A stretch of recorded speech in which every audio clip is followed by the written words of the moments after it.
Hi, I am Kira858, and today we'll bring you episode 22 of Lords of Faerun. Welcome to the mid-season finale. So we'll be taking a break after this for the holidays, but as always, we want to give a huge thank you to the love and support we've received for the show. Of course, we're working very hard behind the scenes to give you a fantastic TTRPG experience.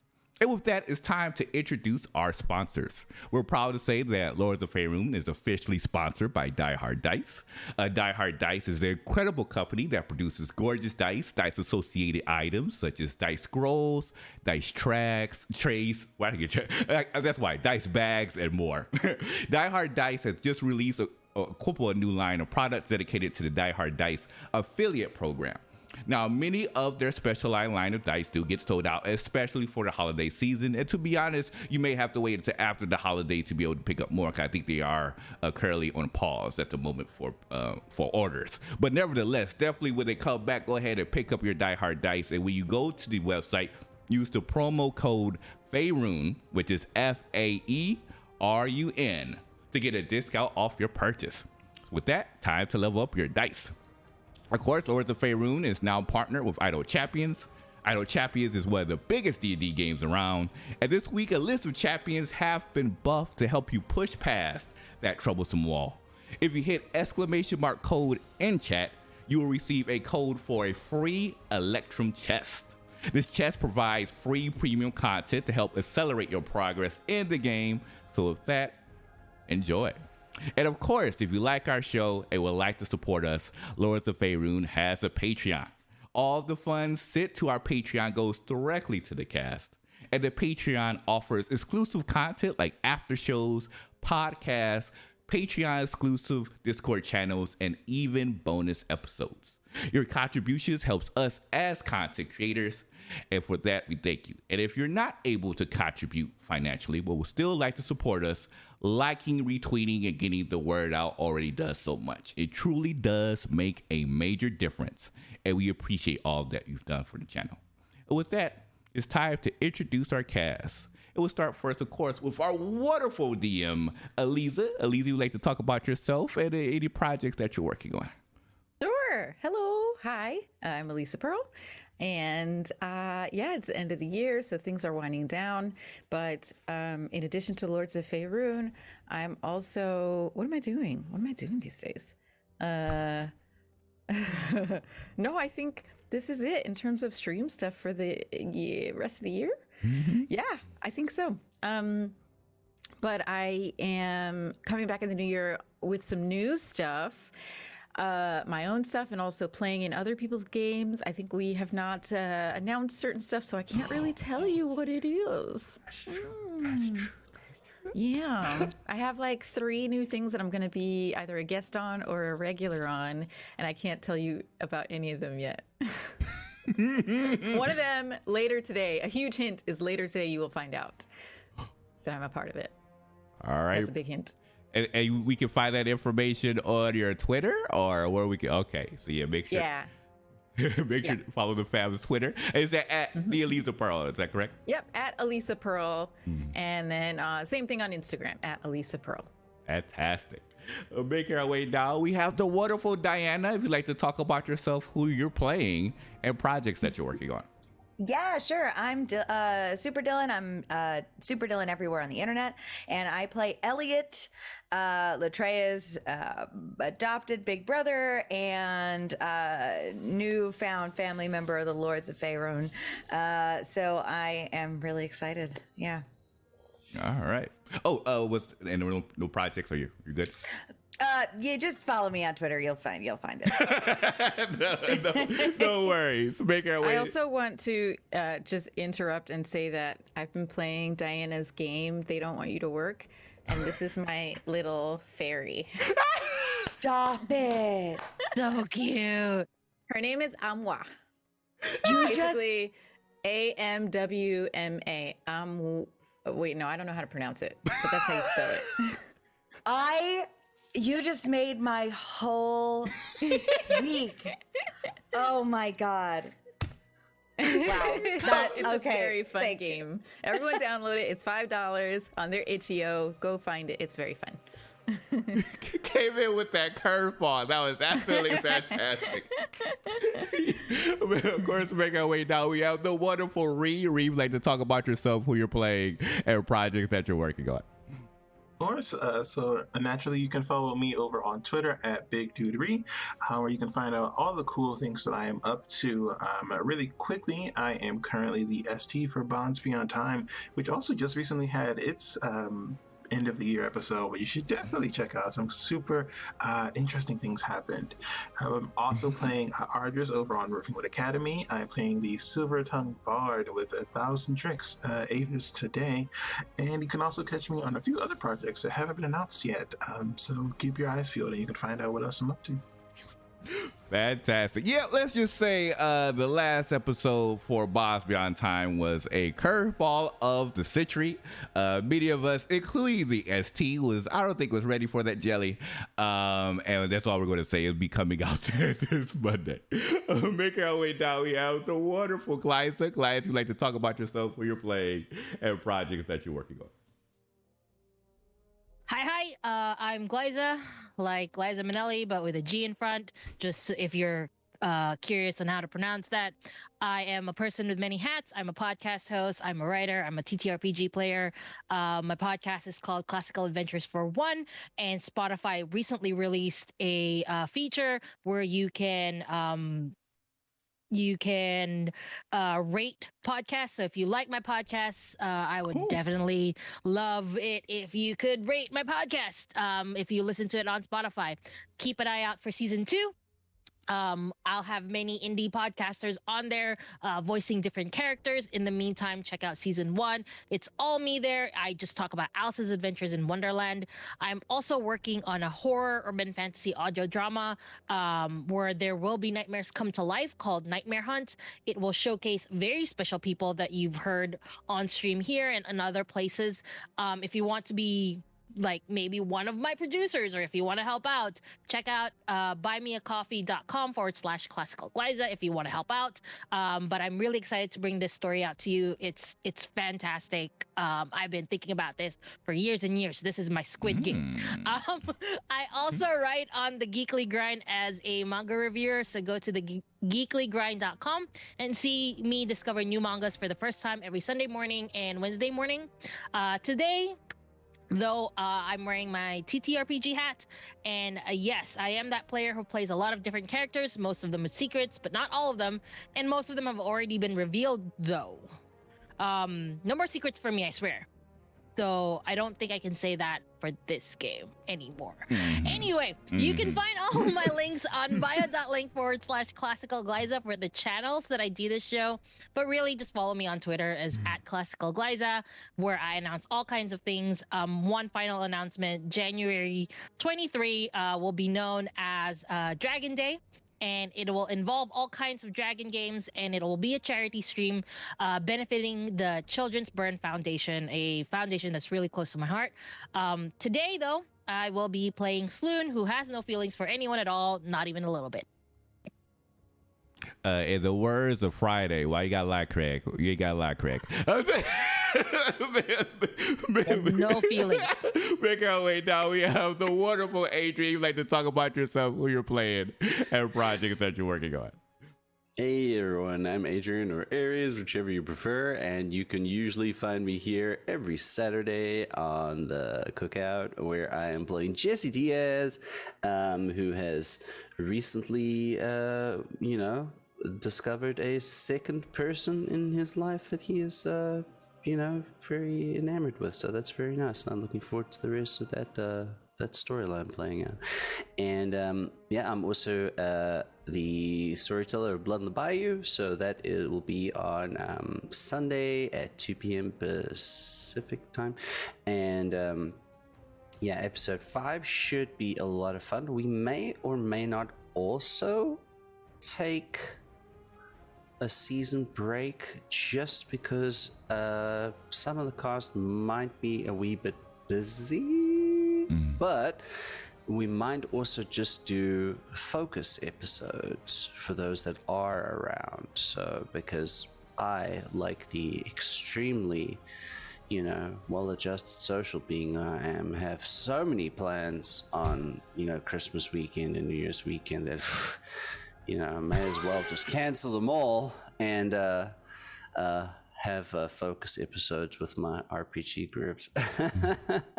But January is probably shaping up to be pretty big on the Bear Pen, which is where we do Blood on the Bayou as well. So we will likely have our D&D game starting up then, and probably a Fallout game, and the Fallout RPG game, and possibly a few other things. We do have a one-shot coming up soon. We have our Station Zero with Jake from Q Times being our keeper. We're doing a Call of Cthulhu one-shot, which is fun. So we have our Station Zero coming up this week, and then the following week we have the game. So I've never played Call of Cthulhu, but I love the mythos, and I've been wanting to play for so long because Cosmic Horror is my jam, and I'm really looking forward to it. I may or may not play Dr. Girlfriend, I'm just saying, but that's about it. Perfect.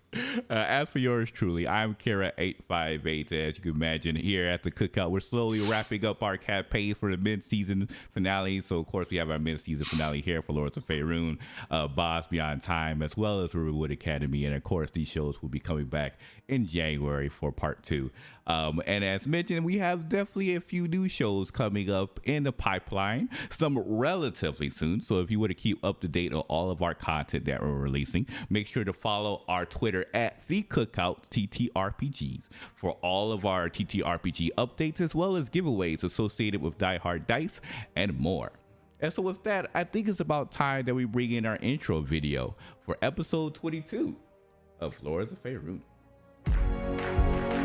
Latreo, Avis, Jesse, Helena, Ice, Elliot, Aliza as DM, Lords of Faerun.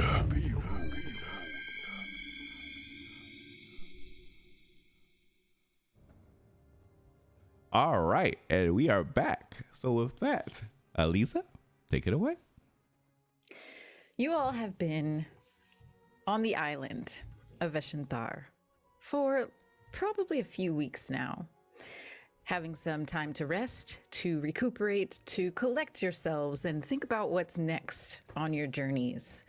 You also had a bit of a side mission where you uncovered that one of the local Veshanthari sea elves named Siva, someone that Jesse grew up with, she had a big secret that she was holding back. You all followed her down into the ocean, and you found out that she had been secretly meeting up with what you found out is her bio dad, her biological father, who is a Sahuagin lord. Now, you all had a confrontation because things got heated between the two of them, and no one, I believe, besides the guards, the Sahuagin guards, both Siva and her bio dad remained alive. You all left them with Siva telling you, I will be in touch, I just need to sort this out. You found out that Siva is what's called a Malenti, which is a Sahuagin who is born different from other Sahuagin. She looks like a sea elf, she sounds like a sea elf, she acts like a sea elf, but she was in fact born a Sahuagin. And so now Siva is off with the other Sahuagin sorting out her next steps, where she lives between these two worlds and how she's going to move forward in her life. Maybe we will find out more from her in our second season. And then we also had some revelations and some coming together of party members. Jesse and Elliot finally realized that they had mutual feelings for each other and had a very romantic night on the island. floating above rock faces and in the moonlight, and it was just very lovely and romantic. We also saw some more unfolding of Glyza's truths. Glyza, in an act of desperation, feeling cornered, lied to Treebush and said, I have a crush on Latreia. And she told a lie because she does have a crush, but it's not on Latreia, it's on Avis. Avis, of course, having some tools to get the truth out of people. Avis actually knows that Sloone is lying, but doesn't know the deeper truth behind that lie. And so now it's been a few weeks on the island. All of this has transpired, and your dragons, the ones who have been living on the island, are getting ready to be taken by you up north to their new home. And that's where we'll pick back up. You all will have taken a long rest. It's midday. You all have had your breakfast, and let's just pop in with each of you and see where we find you on this lovely island morning. Let's start with Elliot.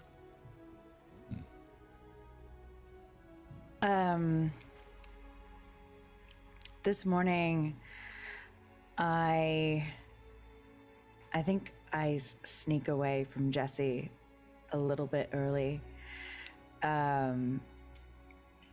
and go back to whatever tent I was staying in before. I have some things there, and I lay down and I reach into my pocket and pull out the rock that Bloom gave me just a little while back when we first came back to the island. I put it down on the ground a few feet away from my head and look at it for a few moments and say,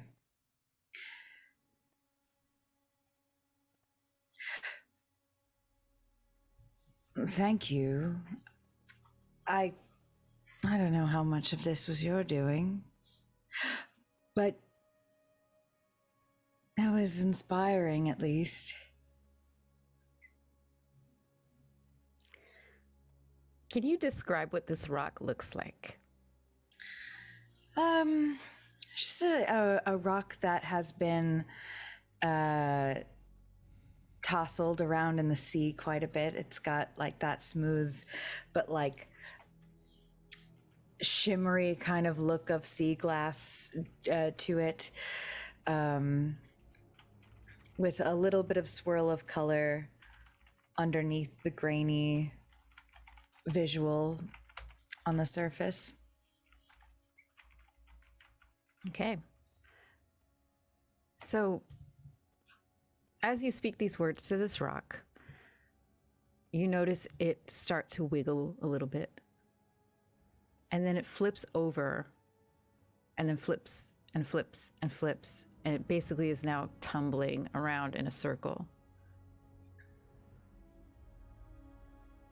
And it rolls. And then it stands. That last final tumble, turning it into a small humanoid figure. Oh. Well, there you are.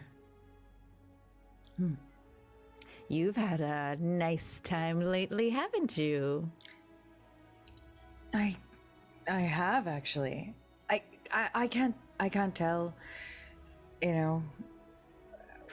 Well, I do think I have you to thank at least.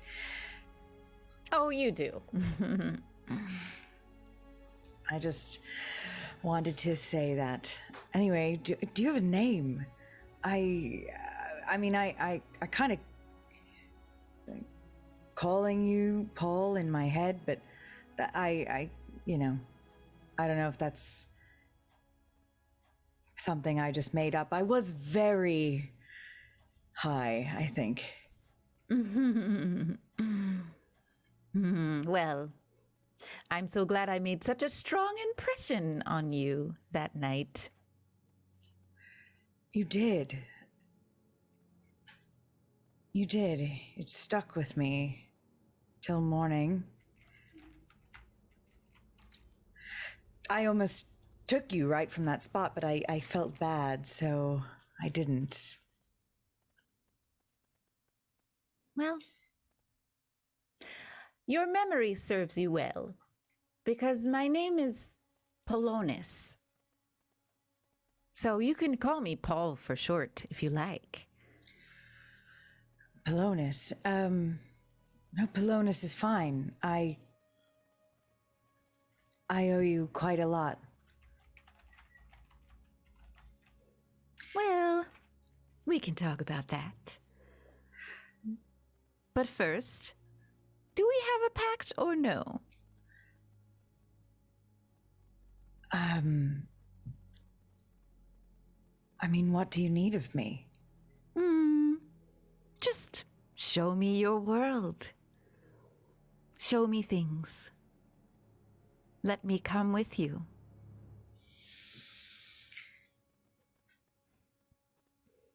I think that I can do that. I don't hate this, certainly. So,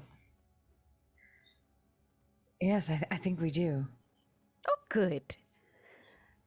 And Elliot, to give you more of a visual of this little humanoid you're seeing, they look like a tiny fae, and they are wearing these robes that are kind of like deep purplish brown, and it's kind of hard to see on such a tiny form, but they look like they are made of some slightly shimmering thick material like a velvet.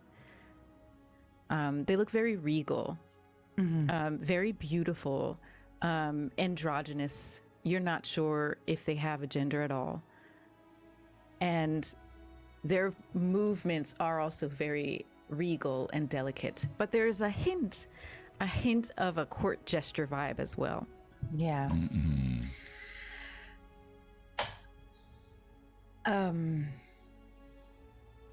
I have a question.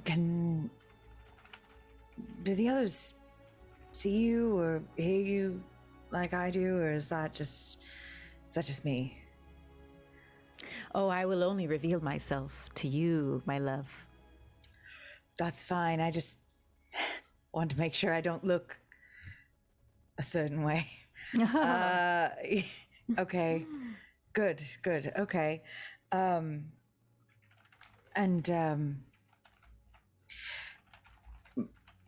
Polonus, I do have a question. I'm happy for all that you've shown me and all you've given me. I just have a question. Jesse, I mean, you didn't do that, did you? Do you want me to have done that? No. I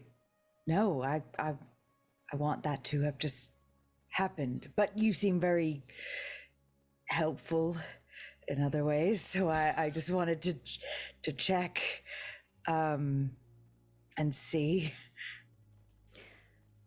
I only made you shine more brightly so that he could finally see his truer feelings for you. I suppose that's okay. Okay. Well, thank you. Okay. All right, well, I guess... can I talk to you anytime? Will you let me know what you need from me? Sure. I'll be here. Okay. Well, I wanted to say thank you. Thank you. You're welcome. And Polonus starts to roll and tumble again. into that rock.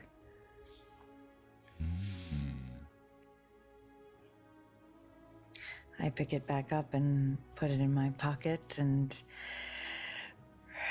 rest a few more moments before heading back out of the tent and seeing if everyone's waking up. Okay. And back to the other tents in the village. Let's pop in with Sloon. Ayo. She woke up and she's like remembering. I remember everything that had happened last night, and Or a few weeks ago. She does this every night. A few weeks ago, every time she wakes up, she's like, she has been avoiding everyone. I don't know if everyone could tell, but she has been avoiding Avis specifically and Latreia. And she knows she can't keep this up for much longer. So she's gonna try and look for Elliot. Mm-hmm. Well, Elliot is kind of wandering around between camps and cabins, trying to see who's up. Sloon sees this and goes, Elliot! But like in a whisper scream. Like, hey! So it's only Elliot that might be able to hear her or whatever. Hear her. Elliot! Elliot checks the rock in his pocket. It's still a rocker. And soon. Hi. What's Hi. up? I need to talk to you. Of course. Can we grab some breakfast? I was up late. Can we go? Like, we can definitely grab breakfast, but can we go eat where people maybe not be able to hear us? Yeah, of course. Okay. So I take Elliot to the place where we were at when we were it's this moist, terrible outcropping when we were terrible place. But it's a good thing because we're not sleeping there. But it feels like a very good place to hide, sort of. And she will try and look around to see if there's anybody around at all. You know, just making sure that there's nobody there in that place. Mm-hmm. Yeah, Okay. you go back to that place, and we can even say that in the past few weeks, Sloon, maybe you've been using it as kind of like a little hangout spot. So you've put down some extra fronds of palm trees and kind of gave it a little bit more of a flooring so that it's not soaked through. Okay. So we're there, and I'm like, so here's the thing. I may have done a couple of things that may not have been in keeping with the promise that I have made with you, but I am trying to correct that by telling you the stuff right now. And, you know, because I said I will try to be honest, and I am trying to be honest to you at the very least, of course. So you lied again. Well, not to you. That was not what I meant. What did you lie about? Okay, so I feel like this is something that I can lie about because it doesn't really affect anybody in a dangerous manner. Except for, you know, myself. It will definitely affect me, I think. Soon. I understand you're trying to justify your lies right now, but can you please just tell me what the lie was and who you told it to? All right. She looks around again to make sure that there's nobody specifically Avis around. Just like try to be like making sure that there's nobody there. So, you know how you and Jesse thing, very nice, very great. I have feelings as well. But don't worry, it's not on Jesse. It's totally, you guys are totally like, Yeah, I wasn't worried about that, but Cool. okay. Okay. And it's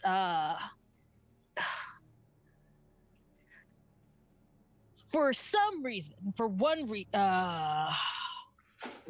so I sort of kissed Ava's, but it was all like to save him and everything. And sure, of course. We were underwater. Yeah, So I had you to kissed him to make him breathe? Right. Yeah, because he of course. turned it, yeah. Yeah. And then he asked me if I had feelings for anyone, or rather Treebush did, and I think he might have overheard stuff. And anyway, I lied to Treebush, Okay. and I told him that, I had a crush on Latreia when I did not have a crush on Latreia. All right. And I actually am very much. I like. It's so stupid. This is so high school. I have feelings for Avis, but please don't tell anybody. And I am going to pretend that I have a crush on Latreia, but I just didn't want to lie to you because I promised that I wouldn't lie to you. So I'm telling you everything. I have like 5 questions. 5 follow-up questions. 1, is that your real voice? 2, what's high school? 3, what? All right, third question. Do you really have feelings for Avis? First question, answering that one. That is my voice when I'm feeling very weird and vulnerable. Sure. But that's just me trying to speak really quickly. Okay. And then the second one, high school, is this level back in my hometown where, we studied math and all that. I was never very good at it. And Avis was my classmate there as well. And it's just that. It's a school thing. Okay. And then finally, yes. All right. You're feelings for can't- Avis. But he can't find out because he just can't. There's nothing there. There's no way anything will happen there. I've known him for so long. It's not gonna work. So anyway, I almost got found out that I like Davis, so I told everybody that I like Latreia instead, and I'm gonna dig deep into that lie. But at least I'm not lying to you, which is the purpose of this conversation. All right. I think you misunderstood how I feel about lies. I don't think that they're good at all. And I think you misrepresent how dangerous this lie could be. Have you told Latreia what the truth is? No. Because if you continue telling everyone that you have feelings for Latreia, and what happens if Latreia believes that and grows something? What happens when he finds out that that's not true? That's my family. That you could hurt. What if I just keep it between me and Treebush and just not tell anybody at all that I have a crush on Latreia? Because I think only Treebush knows that I have a crush on Latreia, which I do not. I mean, I guess. What is the harm in telling Treebush the truth? You don't have to tell Avis if you're not ready. I don't know. I don't really think things through. If you notice, I don't really think of stuff. But yes, I will tell Treebush the truth, I guess. I mean, it's Treebush. Treebush can. There's a difference between keeping a secret and telling a lie. You can keep something to yourself before you're ready to say it. But once you twist that and put it out into the world and it morphs and takes over, it has consequences, even if it feels small. Okay. I will go with you if you want. We can do it together.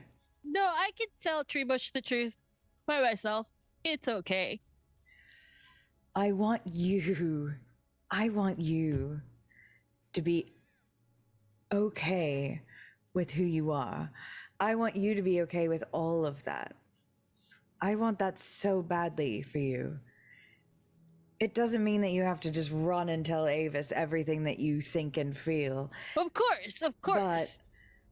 But I want you to be honest with yourself as much as you can be. This is the closest to family that we all have. Right. Well, not all of us. Some of us have real family. Sorry. This is the closest to family that I have, and I'm taking it very seriously. Of course.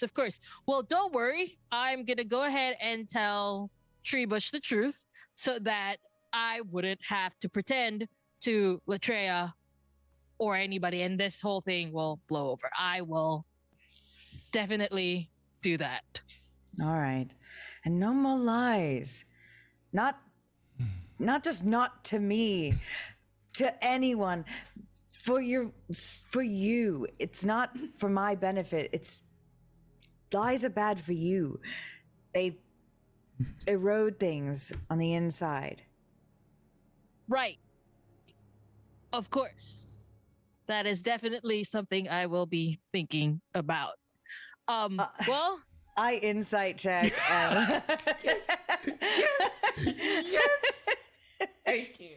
I was thinking, please insight check that. That's a 17 plus, I don't know, like a million. Plus 6. okay, wait, I'm going to roll my deception. Go for it. Oh dear. Oh, I forgot about that. That's an 18 on the die plus my 12. Mm-hmm. Oh yeah, it's 30. So what she is saying is that she will definitely tell Treebush something. And you can be confident that it will be to help her. All right. Look, I'm glad you told me the truth, and I'm glad that you are moving away from the lies. But I promise it's hard only while you're getting used to it. Telling the truth gets easier, just like anything gets easier, like firing a bow gets easier. Just keep doing it. It'll get easier. Practice makes perfect. Of I don't course. know. And as I walk away, I look over my shoulder as I walk away and I say, I don't know if you considered this, but I don't know. He might like you back. And I walk away. And then, like, I stand there thinking about the last thing that Elliot said, and she sort of just shakes it and is like, nah. And then just sort of like, we'll look for Treebush. Okay. As you set off to look for Treebush, first we're going to dip in. Oop, am I muted? Okay. First we're going to dip in and see, where is Avis this morning? Well, Avis, noticing that Saloon has been disappearing a lot, Avis is actually spending time with both Yuki and Treebush at the moment. Oh. Okay. Would you like to? Where would you like to be on the island? I have an idea if you're not sure. Sure. Go ahead. Up to you. But Yeah. it's up to you. I was going to say maybe the three of you are actually well, let's say the three of you are on the southeast side of the island where you're just below that rocky cliff, and there's like a rocky beach that you and Yuki went swimming on before. And that's kind of become a nice little like hangout spot for a few folks at a time to just come and chill. That works for me. Okay. Oh, how are you two doing? Yuki is out in the water, not too far off, so she can still hear you. And she's like floating on her back with her wings splayed out. She just sighs and says, I'm great. I am gonna miss this place. And Treebush says, I'm gonna miss this place too, but I'm not gonna miss someone. Oh? And who won't you miss? I'm mad at Sloon. Oh, and for what? Why? Sloan has made it so awkward for me to be around my favorite person, Bloom. Every time I'm around Bloom, Sloan has to like make me blush and feel all silly and stuff. Well, I am very sorry that Sloan is making things difficult for you, but I can at least reassure you that she's doing it because she cares. I don't know about that. You know, how would she feel if I decided to go up north forever and stay? Yeah. I think I'm gonna tell her that. I'm moving to the north with the rest of the dragons. Well, of course, that is your decision to make, but if you're serious about it anyway, make sure that's what you want. Oh, I'm serious. Real serious. Well, then I suppose I suppose we should have a bit of a toast or a celebration to all we've done together so far, don't you think? That'd be Yuki fun. sits up in the water and looks at Treebush. Yuki's like, Treebush isn't moving to the north. Well, it would have been nice to let him think he was, let him think he had tricked me, of course. Avis, you're like the master of deception. You can tell that Treebush is like BSing right now. Of course. Though I've noticed a lot of people tend to like lying to me recently. I don't know why. Oh. And Yuki kind of shuts up at that. Treebush says, okay, fine. Maybe, okay, I already told Yuki that I want to stay with the group, but I'm going to tell Treebush that I'm going north for good, and I'm never going to see her again and see how she feels about that. Yeah. I think that could be a bit of payback, I suppose. It could be a way of teaching her not to be so mean to you. Yeah. And then Treebush goes back to... Treebush has also been sitting in the sand and has been like pushing mounds of sand into something. And now you look down and you see that Treebush has been making like a sand island, like a replica of this island, but in sand this whole time. Very impressive. Thanks. I am glad that you are deciding to stay. I think I've gotten used to having you all around, and well, you truly are part of the family. Yeah, I don't know what you all would do without me because, yeah. When the others went to the Feywild from taking those mushrooms, I was the one who saved them. No. So, Of yeah. course. Well, of course, we would have no way of surviving if you weren't with us. Exactly. You all would be dead in days. Yes, of course, you are the most important member. Aren't you glad that Treebush is staying as well, Yuki? Yuki has gone back to kind of splashing in the water and giggles and says, yeah. That's right, Treebush. You're super important to all of us. We'd be dead without you. What would we do if you were to leave us? And Treebush is like, thanks. Right, well, your friends, the others who should be leaving here in a few days. Are you all ready for that?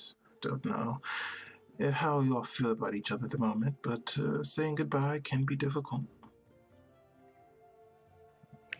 Yuki says she comes back to the shore now and kind of lays out. And she says,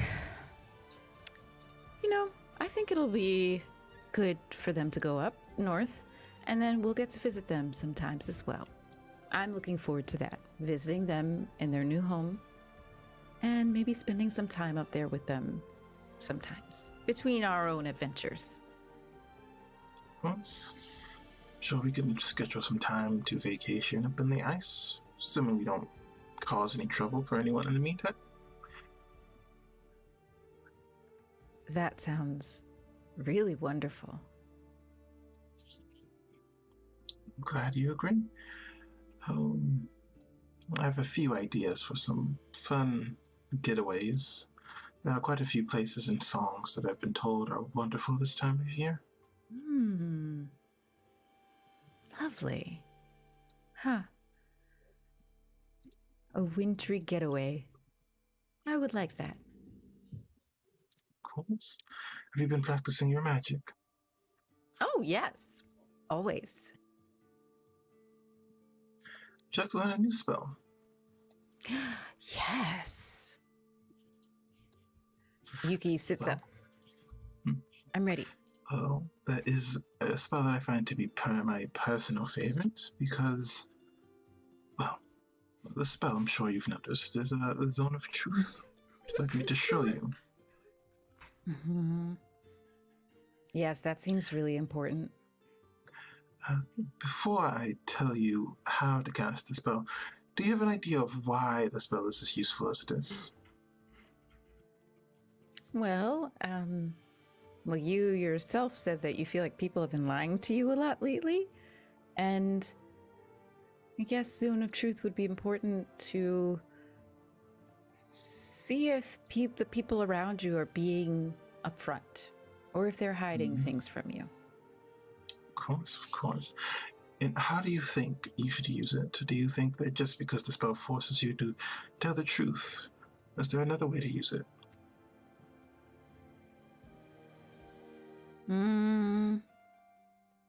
You could... Oh, well, I mean, it doesn't make people... Well, I guess people can just not say anything, but anything they say has to be the truth.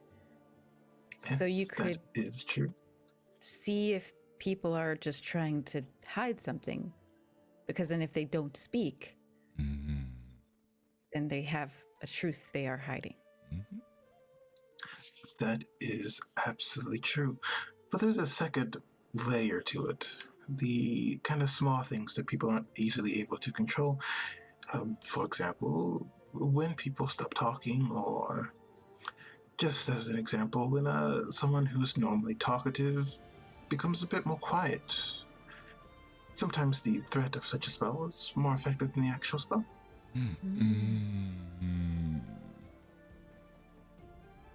Treebush has also been listening, by the way, and is totally enraptured in this. Can I learn it too? Of course. Magic is meant to be shared freely with everyone, after all. Okay. The first part of this spell is you have to concentrate on the area around you. And then it's much more of a expression of faith or trust in yourself. And then you extend it to everyone around you. It is much less of a kind of a forceful way of doing magic. It's more of a nudge. It's very, very useful, but it's more delicate in terms of more destructive magic. Okay. Would you like to give it a try? Yeah. So the two dragons attempt to cast Zone of Truth, and Yuki, having learned a couple of other spells and gotten a bit of a handle on her magic, is more successful at casting it, but Treebush struggles with it. Right, well, let's see if you've gotten it correct. Treebush, is there any questions you'd like to ask to Yuki?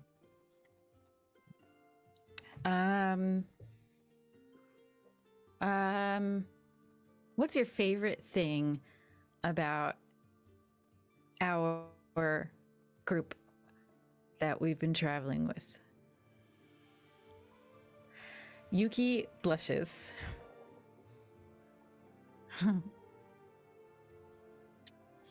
My favorite thing is Avis. Very sweet. All right, Treebush, would you like to give it a chance? Treebush says, well, do you want to ask me a question? Well, what is your favorite magic, Treebush? My favorite magic?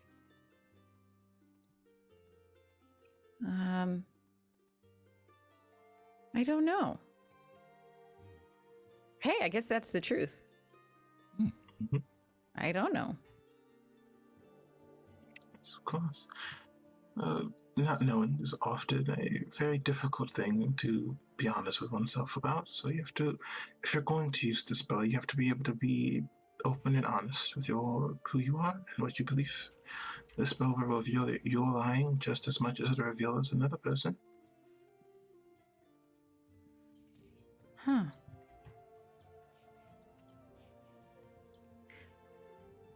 Should we try it out on someone else? Of course, it can be fun, but be careful. Not everyone is willing to admit what they are lying about, and some people are even lying to themselves. With that, we're going to pause this scene and come back to it and go back over to the village. Now, Sloone, you were looking for Treebush and Avis, and let's say that you run into Latreia.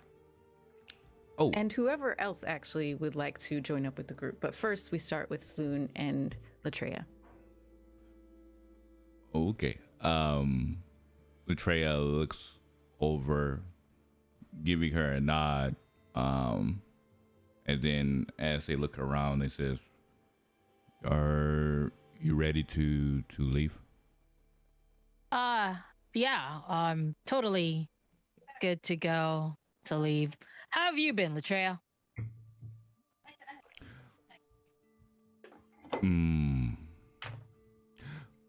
Not sure. I was going to talk to my mama about something. Oh. The big one, or the other one that you try to contact with the that thing? She points to the That's Valeria. That's my adopted mother. Yes, her. Oh. Have you noticed? Have I seemed different to you? Did you get bigger? They look around. It was like, no, not yet. I guess I would still continue to grow, but Did you get a haircut?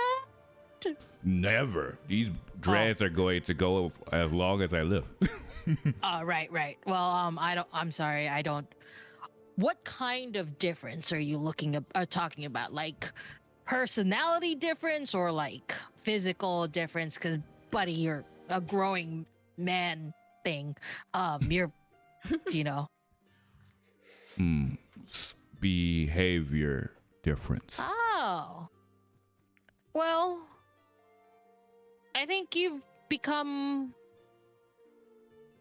a lot more open to learning, I guess, and a lot more welcoming to other people. Maybe that's what I'm thinking.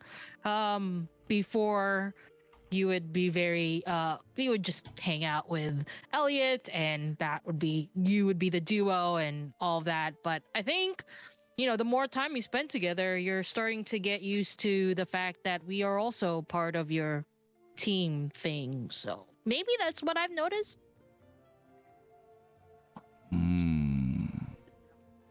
I wonder if you all have been rubbing off on me. Maybe. Do you like that idea? I don't know. That's why I need to ask Mother. So I've noticed recently, Right. when I have fought against others, I have been pulling back my punches, Right. which is not normal for me Right. and is not based upon what I was taught from my mother. So I want to figure out if this is okay, or should I go back to how she taught me when I left? Oh, well, you know me, Latreia. I'm not the most punch pulley, I guess, in the group. I do strike normally in secret as well. But we have been surrounding ourselves with people that prefer to talk instead of fighting. And I guess I'm learning too that maybe that's not such a bad thing. I mean, there will be times that fighting, we would have no choice to fight. But as I'm hanging out with our group, I realize that maybe not everything is so black and white after all. Maybe there are some things that can be resolved without punching or, And you've seen this with the dragons, with the white dragons that we saw. You talk to them. And now we found a home for our own dragons. Which, I don't think we would have if we didn't talk to them. So I think whatever your mom tells you, I would say, for better or for worst, it's nice learning new things and evolving and changing to become better, maybe is the word I'm looking for. Would you feel changing could make someone upset?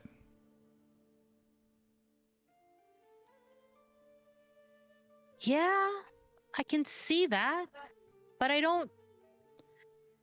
think we can only be true to ourselves, we can only be true to who we are.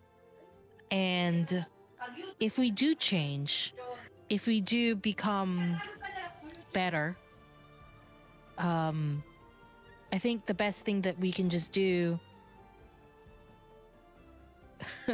I'm sorry, I'm not a very good person for advice in these certain things, but if we do change for the better and there are people who can't accept us, maybe they weren't really a part of your family after all. I'm not saying that your mom would be unhappy, but I don't think she would be. Sorry, I'm not very good with advice, like I said. I'm mostly sarcastic comments than anything else. No, you're more than that. And thank you. That does help a bit in preparing to talk. I don't normally talk about things like this, so thank you for listening. No problem. And Sloon looks around and then gives Latreia a hug. Latreia looks down and wraps their gigantic arms around her as a hug back. Thank you. You're welcome. Haven't had one of those in a while. Well, you can hug me whenever you want. Really? Yeah. I'm feeling very huggy. So. Okay. I will keep that in mind. Sweet. He says, all right, I'm going to go to the forest to try to talk to my mom. Okay. I'll see you, and I'll just tell everybody if I see them that that's where you'll be. Take care. And they smile, again, feeling very genuine and a bit better now, approaching their mother from before, and they head over to the forest. Okay. And as you were walking away, you are passed by Bloom. So your fairy friend is flying over to Sloon and you, Latreia, and says, "Hey, good morning." Hi. Well, are you okay? Yeah, I'm great. Do you all want to go down to the hangout spot? Ooh. That's where I'm heading. I'll go with you. Okay. I think some folks are already over there. It's a nice morning. Ooh. Okay. I always find the tastiest rocks down at that beach. Is there forest there? Yeah, we'll be passing through the forest to get there. I will need to stop. I could go with you. I just need to stop by in the forest on the way there. Okay. Yeah. I was just going to wake up Jesse and Elliot to see if they want to come too. I think Elliot's awake. Oh, Then Jesse then. okay. So Bloom flies over to Jesse's hut. Elliot, And- after dropping a bomb on Sloon, was kind of headed back in that general direction. Just Okay. Okay, so you would be there back there. All right, so you hear a very soft but sharp knock on the door. Hello? Hello? I think that Bloom would hear that there is the sound of very off-key singing coming from inside, and the sound of a lot of movement and such. So Jesse just calls out, "Oh, could you get that, Jackson?" And Jackson will go and open the door to the house, and Jesse is inside, and he is moving around in the kitchen, and he is busy occasionally he will dance with his kids while he's busy cooking stuff, or dance with Illo a bit, and he's just moving around the kitchen having a good time, in his shirtless happy self, busy cooking food for everyone, and yeah, that's where Bloom finds him. Okay, yeah, Jackson opens the door, and those of you standing on the other side see this very festive occasion. Elliot, are you here too? I think around now I'd probably make it back Okay. here. Okay, so you all are standing at the front door. Jesse. Jesse is in the process of putting some food on the table, and kind of dances past his daughter and swings around a little bit, then comes up to Elliot and sort of brings him aside and dances him aside, gives him a kiss on the cheek. I am cooking breakfast and or lunch now. I don't know what time it is, but Eloa says, brunch maybe? that sounds about right. Good morning to all of you. Good morning. And Bloom flutters in. I think we might have some. I think I did ask the kids to go collect some rocks if you want to eat something here. Oh, that's very nice of you. I would love that. Yeah, and I think, what was the other thing you enjoyed? Moss, but I'm not sure what kind of moss you like, so I'm not sure on specific delicacies or whatever, so we just stuck with rocks this time. Okay. As pretty as we could find. Rocks are always a good choice for me. All right. So what's going on this morning? Do we have anything planned? Well, I know before we leave for our big trip north, a lot of people are just having a little beach day over on the southeast. So wanted to see if you wanted to come. That sounds like a real good plan. Okay. I am, and Jesse looks to Elliot and sort of to everyone and stuff like that. I am due to take Montre to Presper though, so once y'all get back from the north, I will probably be there. All right. Do you need any help? Well, I'm never gonna say no to having people with me. But I believe you are the one with the teleportation thingy. So, you know. All right. Well, I'll be there. Okay. Shouldn't be like too long, but I figure that might be a nice place to get some information about the outside world before we head elsewhere.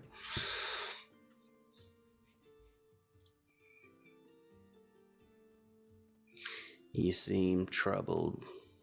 Are you worried that I'm not coming with you? It's gonna be like one day.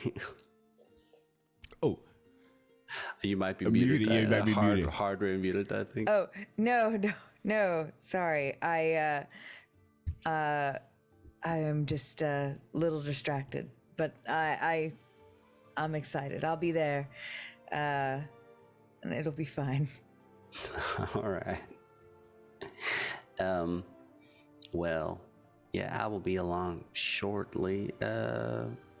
Just making sure everybody has a good meal, and then I will join you all at the beach. Sounds good. All right.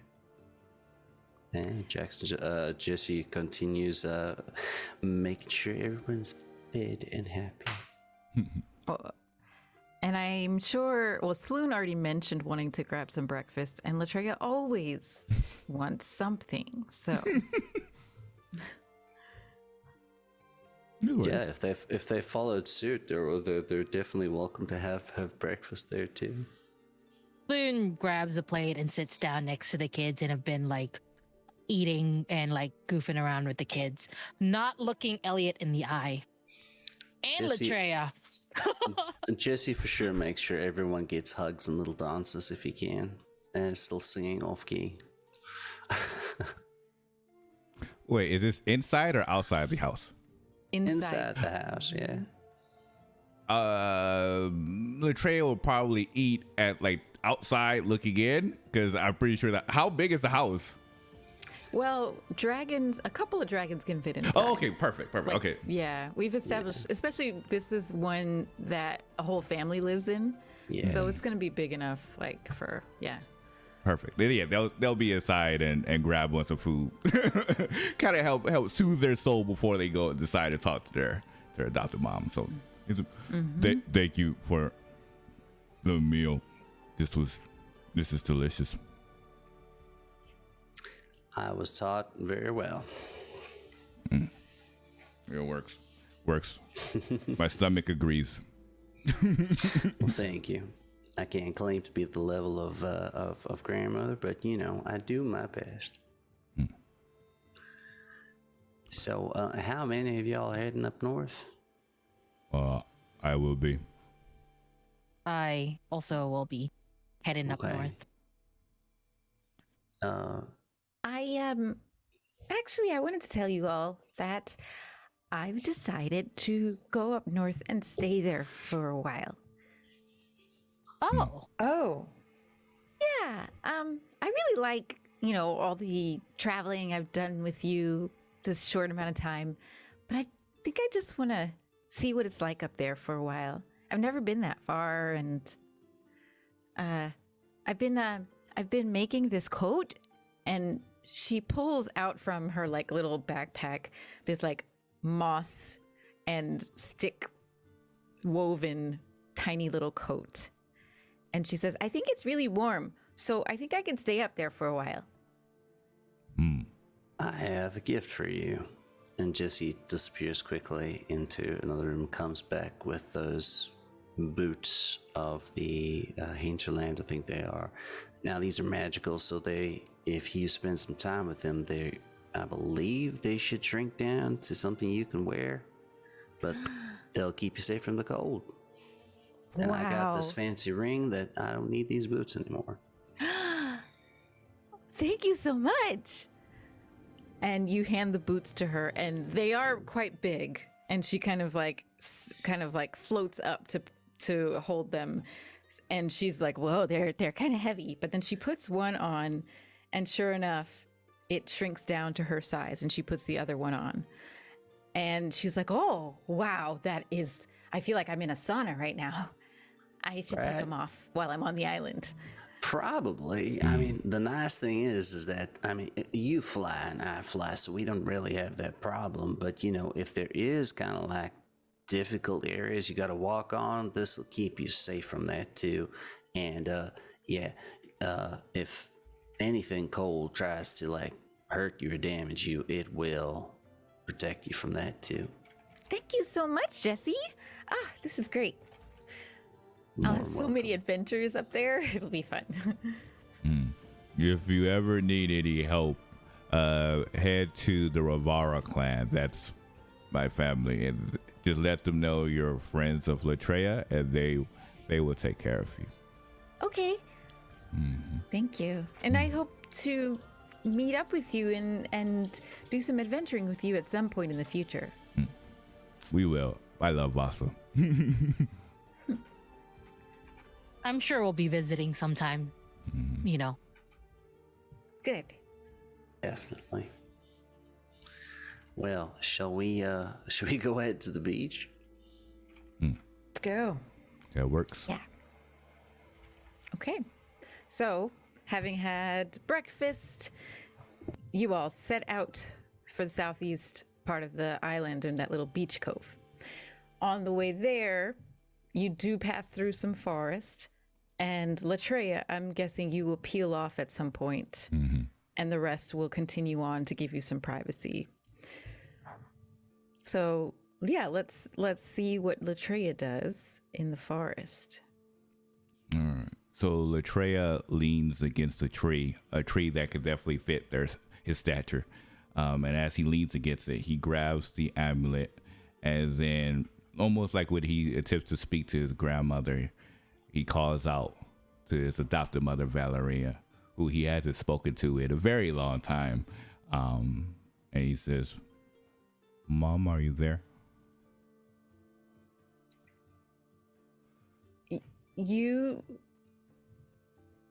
Yes, you feel the stillness as you hold the amulet and hone into the energy of your mother, Valeria. And well, actually, I don't know if we've revealed that. We know something about Valeria that maybe is not known, so I don't want to spoil it. But you feel her energy come to you and return to you, and you hear her voice. Latreia, is that you? Yes. Sorry, it's been a while. We've been doing a lot here. But I wanted to talk to you about how you trained me when you raised me to protect the forest. You told me to be strong, to support everyone, to make sure that no one can be able to cause havoc for where we live and in the Feywild as well. So recently I've been holding back when I am at odds against my foes, and I wanted to make sure that this doesn't go against what you taught me. Hey, you don't find anything wrong with this? Well, who are these foes? It depends. Some were guards. Another was an elemental that was stealing items from a house. And one was an associate of mine's father. I held back because I was not sure how their death would would feel on my associate. The elemental, I'm not even sure why I held back. And so I remember, and he recalls the rage, the ruthlessness that transpires when he transitions to his barbarian form, and that gigantic bear appears on his chest to bring forth that sense of combat. And he says, when that rage is channeled, normally my foes must fall. But now it's not seeming to be that way. And I just want to make sure I'm not doing something wrong in your eyes. Latreia, I am not there to see what you're seeing. But I can say that you are a protector. And if you are letting people go who hurt others again, you cannot leave loose ends like that. Mm. That is not how I raised you. Mercy is good, but you must show no mercy for those who will hurt others.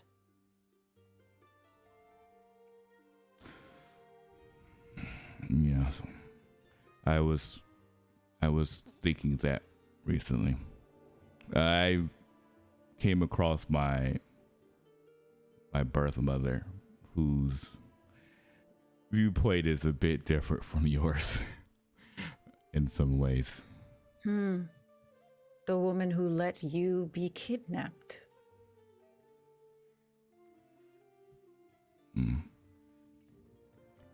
One might say she's not your mother at all.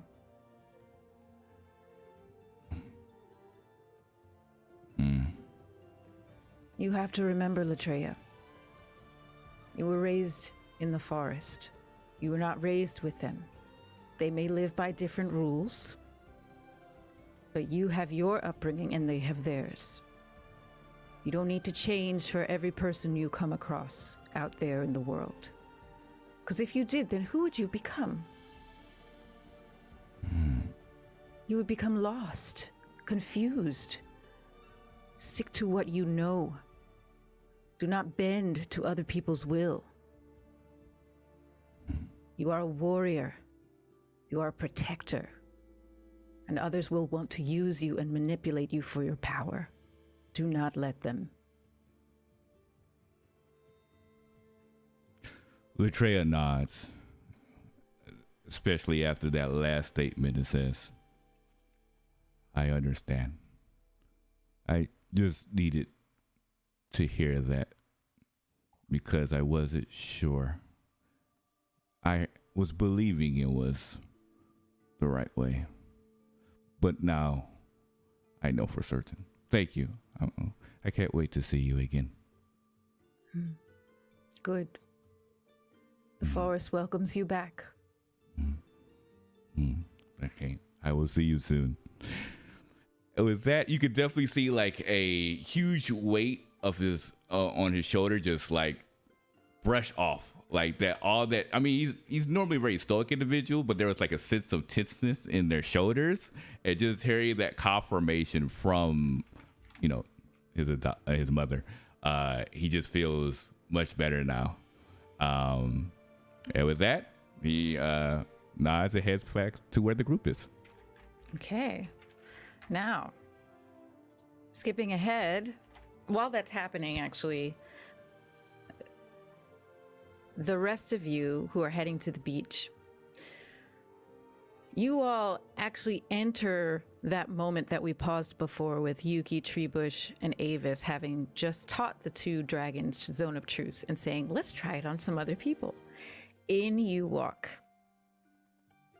Minus Latreia, who's in the forest right now. And so you see, you see the two dragons and Avis seemingly in deep conversation, sitting in a bit of a triangle on the seashore. And Treebush looks over and says, "Ho! Perfect timing. Sloan, how are you today?" Treebush, what's up? You don't. You look concerning to me. You should answer the question, Sloon. How are you today? I'm doing okay. Avis is with us right now. Avis is on the beach with Treebush and Yuki. I say, Avis, look! I think I see a shooting star. I know it's daytime, You can see shooting but stars. I think I see one, and I hustle him over to the edge of the beach. I haven't even given Avis a hug yet. Well, Yeah, hold on. Jesse, you can come too. Okay, let's do this, because once you enter, what is it, 30 feet with, is it 30 feet, Avis? 20-foot radius, I think. What is it? Double check. 30 or 20? 15. Oh, I thought it was bigger than Yeah, that. it's 15 foot radius. 15 Okay. foot. But All you right. choose the point where it starts. Okay, so I'm gonna say, once you break the tree line and there's maybe a little bit of rocks, because this is kind of a rocky beach. You break the tree line, there's some rocks, and you climb over the rocks, and then you see them. You're probably not within 15 feet yet. I'm gonna give you that. But if anyone wants to get closer to the trio on the beach, you're gonna have to roll your spell save for Zone of Truth. Or as Elliot, would you know, what is your instinct to take? My instinct is that I don't know anything about Zone of Truth being cast, but I think Sloon's about to get confronted. And while I want her to tell the truth, I don't want her to be forced to tell Avis anything too soon. Good on you. Good on you. Yeah. Okay. So yours is not Just about trying to Zone of Truth. remove Avis from the situation so Sloon can be confronted in relative peace. I think I misunderstood. You were calling Avis away. You weren't pulling Jesse away from Avis and Sloon. No. Okay. All right. Okay. But yeah. So Then Elliot, I'm going to retract that, and Jesse is going to Okay. give Avis a bit of a hug, and he's just going to sit down with the other dragons, hoping Jackson comes to. all right. So anyone who steps within that 15 feet, so it sounds like at least Elliot and Sloon, you both will have to roll your con save and remind us what that is. Not con save, wisdom. Charisma. 19, right? Yeah, well, I'm not the one casting it in this case. Oh, right. Right. Right. Oh goodness, let me figure out what the charisma save would be. It's actually Yuki who's casting it. And so where's Yuki? That's Yuki. Let me just get her stats up. Well, Jesse definitely failed. I got like a friggin' 6 on a charisma saving throw. I'm gonna waste all of my lucky rolls on this. Just so you guys know. I gotta be honest, like jumbo dice do not roll well for me. I'm gonna say it's Yuki's been doing a little magic. She's probably I haven't tried minis though. I want to get a set of mini dice to see how they roll. Do you know how to calculate a saving throw for a person? Oh, please do tell me. I was just gonna figure something out, but what is it? 8 plus proficiency plus right, their thing. So I in this don't case, know. it'd be Oh yeah, I do. 8 plus proficiency plus what? A spell casting modifier. I want to say for a dragon, it'd be their charisma, I think. Their modifier? Yeah. I was right on target. So 8 plus 3 plus 1 is 12. And that's exactly what I was going to set it at. So that's good. Okay. So heretofore, Yuki's charisma saving throw has a DC of 12. And let me just make a note of that. DC 12. So, yes, Elliot. Okay, Jesse already failed that. How did you do, Elliot? I get a 15. All right, so you. And also, Zone of Truth, I believe, says that people know that there's a zone of truth cast. So Elliot and Jesse, you know that this has happened. Jesse, you just kind of fall into it, and you're now beholden to speak the truth. But Elliot, you know what's going on. You're like, interesting. Okay. Sloan. Y'all practicing magic? I'm sorry. Oh, it's all right. It's absolutely fine. Sloan. I'm gonna stay right here, Sloan. a bit further away.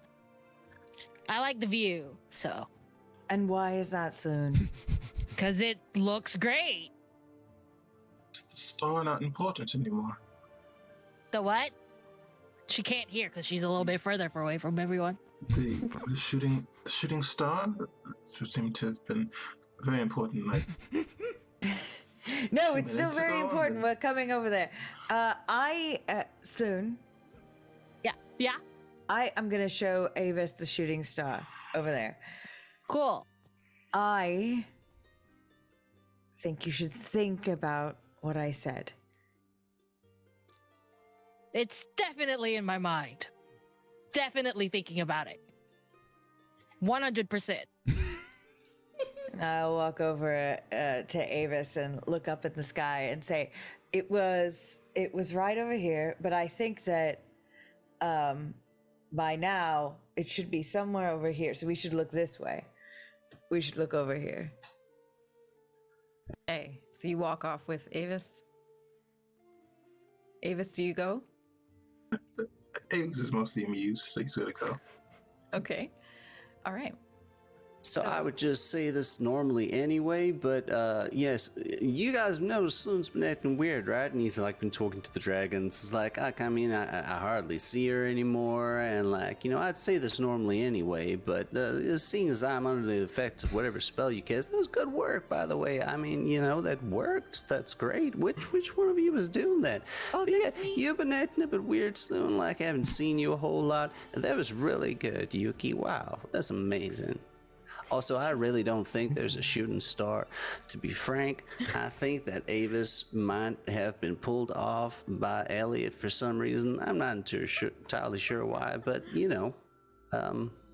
While you're having this like truth monologue, Jesse, Treebush, and you are absolutely following along behind them, but Treebush has grabbed Yuki by the claw and like stood up with her and is pulling her towards Sloan. And with you trailing behind. as Treebush and Yuki are walking closer, Sloan is also walking with each step back away. It's like, oh yeah, there's some fish here. I'm gonna walk this way. Roll athletics Ah, damn. because there are rocks behind you and you're gonna have to scramble up over the rocks. They're basically backing you back into the forest. It is 15 for my athletics. Okay, that's enough. You are able to scramble over these rocks and they just keep coming though. Ah. What's up? What are you doing? What is this? Treebush says, how would you feel if I told you you'll never see me again? I mean, that would definitely suck. Why would I not ever see you again? Cause I'm going north forever.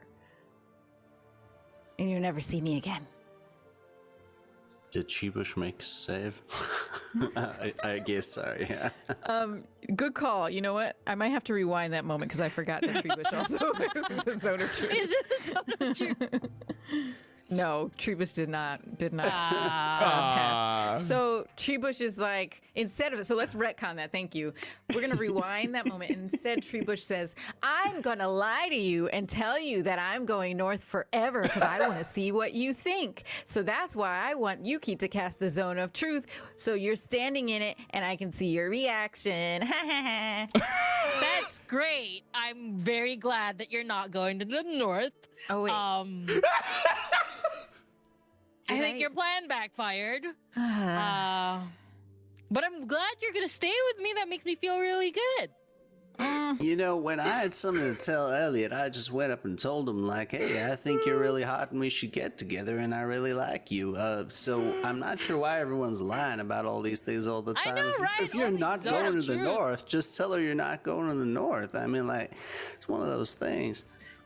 Yeah. They now, so the three of you, the Zone of Truth trio, have now scrambled over the rocks as well. I'm just going to give you that. And Do I roll again? She continues to walk away. Like you're going to roll every again. Time. All right. That's wait, no. That's 15 plus 5. So that's 20. Oh, so you actually, yeah, you get definitively out of range of this Zone of Truth. Do you want to tell me how you do that? So, as they are scrambling over the rocks, Sloan pops up her boots, so she flies. So she's just sort of like 15 feet away from them, like from there. So I mean, they can fly too, but I'll give you that. yeah. I'm gonna say that Jesse is on Yuki's back. Like he just gave her a nice like hug and stuff while so he's just lazing on the back, kind of like going along. So Spoon literally flies up into the air. Yeah. And I'm looking down at the dragons and especially Treebush. I'm like, what is your goal with this? If you have a question, just ask me and I will tell you the answer. Obviously. Treebush looks up and flies up out of the Zone of Truth too. And says, I don't know. I told you like one little thing that I had a crush on someone or I thought someone was cute. And then you just like made me feel so weird about it. Why'd you do that? I don't know. It's how I show affection. I'm a bully. I'm really sorry. I promise I won't do it anymore. Well, what if I found out something that you, like some secret you had, and I did that to you? What would you do then? That would be hilarious. Only because that's my kind of personality, but I definitely understand, how you feel, and I promise, I won't do it anymore. So, I'm sorry. Okay. Fine. Oh, I also have something to tell you though, but I wanted to tell this to you sort of away from everybody, just so that we can talk about it. Oh, well, we're away. And he looks down at everyone else on the beach. You know how I told you that I had a crush on Latreia? Yeah. Well, I'm going to have to ask you not to tell anyone that I have a crush on Latreia. Mm-hmm. And I promise I won't bully you about Bloom anymore. Mm-hmm. But please don't tell anyone I have a crush on Latreia. Okay. And I'm going to do my very best to not show that I have a crush on Latreia. Why don't you just tell Latreia that you like him? It's complicated. He's very big and I'm not that big. All of these things. We would never be. It's a whole different world. That would. That's like his parents were two different sizes and that didn't stop them. I don't know. It's just he's from a different, those stories I used to tell you about, like how some people are rich and some people are poor and they can never be together, that kind of thing. Latreia and I are in that position where we could never be together and it would never work out. So I'm just not going to tell him. Treebush ponders this. If you could not tell him as well, or anybody really, I would be very happy about that. But yes, I do have an undying crush on Latreia, and we're not gonna do anything about it. Please, I'm begging you. I will definitely not tell anyone or do anything about it. If you could just keep that to yourself. I'm gonna have you roll another charisma spell save DC, because while you're saying this, you better pass it, because Yuki has now flown up with Jesse to join you all. Damn it. Can I, while this is happening, while Sloon is up in the air flying, and Avis and I are on the edge of the beach scanning the skies for a made-up shooting star, and we turn and see Sloon up in the sky, I say, well, I guess we missed it, or I made it up, or I just saw something out of the corner of my eye, but There's something you want to tell me? no, not particularly, but there's Sloon up there. It's not a shooting star, but she looks pretty nice up there, doesn't she? Oh, she always looks wonderful. Yeah, she does. It's nice seeing her as herself these days and not, hidden. I quite like that. I agree. It's been far too long. Is there a reason that you've dragged me away and that you're lying to me? I just got really excited about stars. I don't know. It's been a long time since I've been on the beach. And it seemed like something very intense was happening over there, and so I felt like I didn't want to be a part of it. You quite literally said, or I made it up about the shooting star. Just Well, yeah, you don't always sometimes your brain plays tricks on you or whatever. I don't know. Look, Avis, I wanted to get you over here because there was an intense situation happening, and everybody looked uncomfortable, and I didn't want to make it more uncomfortable, so I decided to step away and to save you along with me. I tried to save Jesse, but he went anyway, so just trying to save us from an uncomfortable social situation. But I think we can go back now if you want. Well, back over in the sky, Sloon, mid-sentence, you now speak the truth. I have an undying crush. That is where it is. And the truth is, I don't want to talk about it anymore. Okay. You did fail that. Yeah, I charisma did. save DC. 7. Mid-sentence. That is the truth. I do not want to talk about this situation anymore. And I know that this spell is affecting me, and this is where I'll stop talking. Oh, and Treebush realizes and looks down and sees now Yuki and Jesse float up to meet you all. Oh, so you are telling the truth. 100%.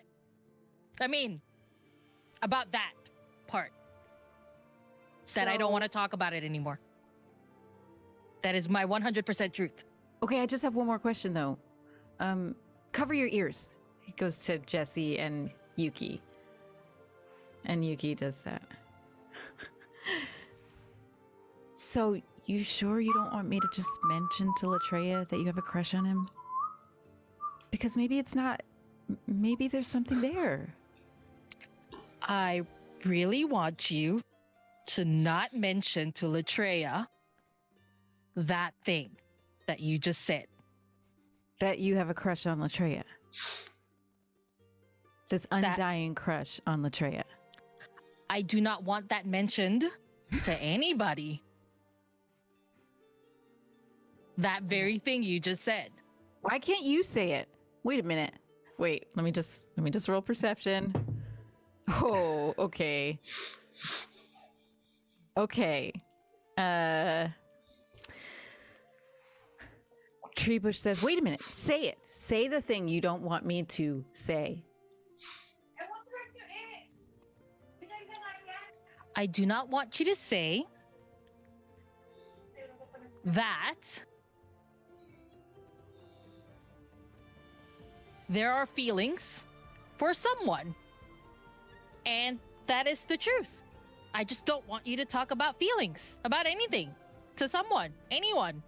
Literally, please don't talk about feelings to anyone. Okay. My feelings to anyone. That is all I am asking.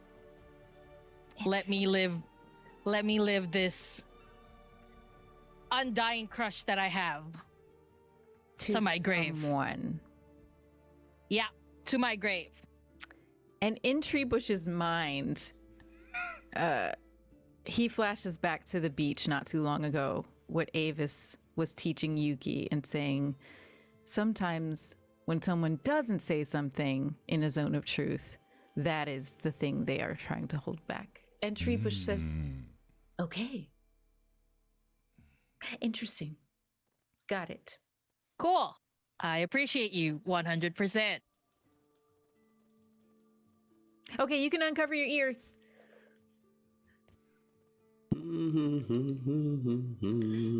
Wait, what? Yeah. We're good. Cool.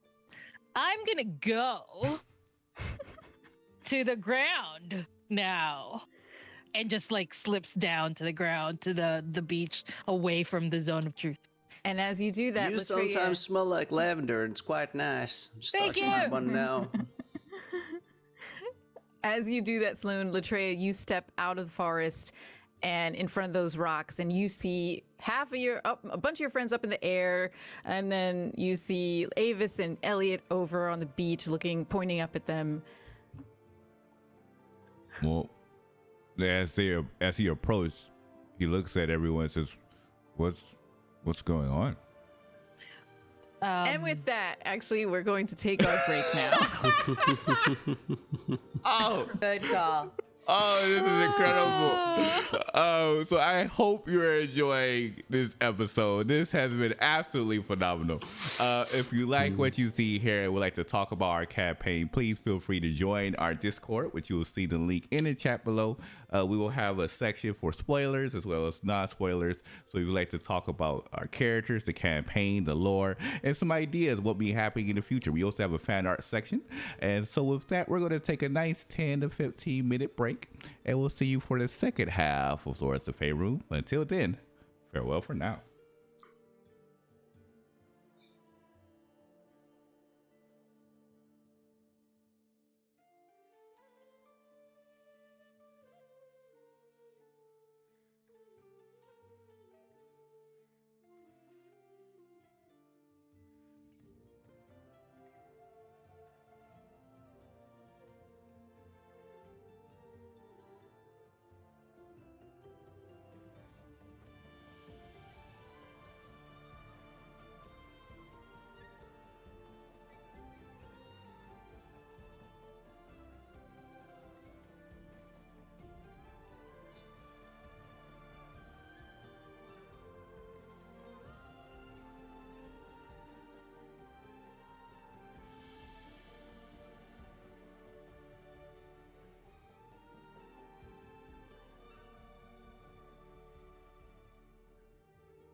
All right, and we are back for the second half of Lords of Faerun. So with that said, Aliza, take it away. Later that day, you all now have some decisions to make. There are places to go, people to be transported to different places. What is the next step for the Dragons of Vasa? I believe the next step was us transitioning to either Vasa for saying goodbye to the dragons that wanted to stay at the island, and I think Jesse was planning on heading to a port for this side, right? Mm-hmm. Yeah, taking Montre to Presper and getting him hooked up with old Gromish Iron Skull. Mm-hmm. Okay. So you all have gathered the dragons together, and let's say that the first task is to get the dragons back to Vasa, their homeland. Mm-hmm. You all are up on the rock face that has been their hangout, and you see the 6 dragons that have been living there steadily. So you see Rosebud and Quince, and then 4 other dragons named Trevor, Harriet, Phil, and Kush. And I freaking love Trevor. I don't know what his personality is, but Trevor is my favorite. I already like Kush. That's all I'm going to say for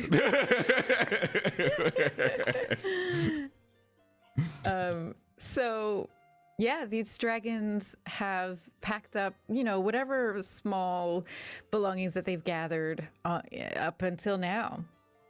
Their lives on the island, but also before that, when they were rescued from by you all from the Red Lance dragons, Red Lance cult. They might have a few belongings here and there. They've packed them up. Some of them have little satchels that they're wearing around their bodies, and they are ready to go. All right. Well, any last goodbyes you all want to say before we travel? Kush says, I already said my goodbyes to the island, to Avale, even to Montre. I'm good. Yeah, I like Kush. I'm gonna say to all those who are leaving, I know y'all are gonna go find this new place to call home, but you'll always be my family too, and I hope you'll remember that. Quince says, yeah, we'll remember that. You gotta come visit us up north. Well, I'm sure we're gonna make it a good place to be. And Rosebud is like, yeah, we'll have fun up there. Without a question, I gotta come see what y'all are doing with your place. And Jesse's gonna go in turn to each of them and give them a nice big hug, if they will let him. All right. Yeah. Oh, sorry. I washed up on this place as baby, and y'all came here. You were little more than babies too, so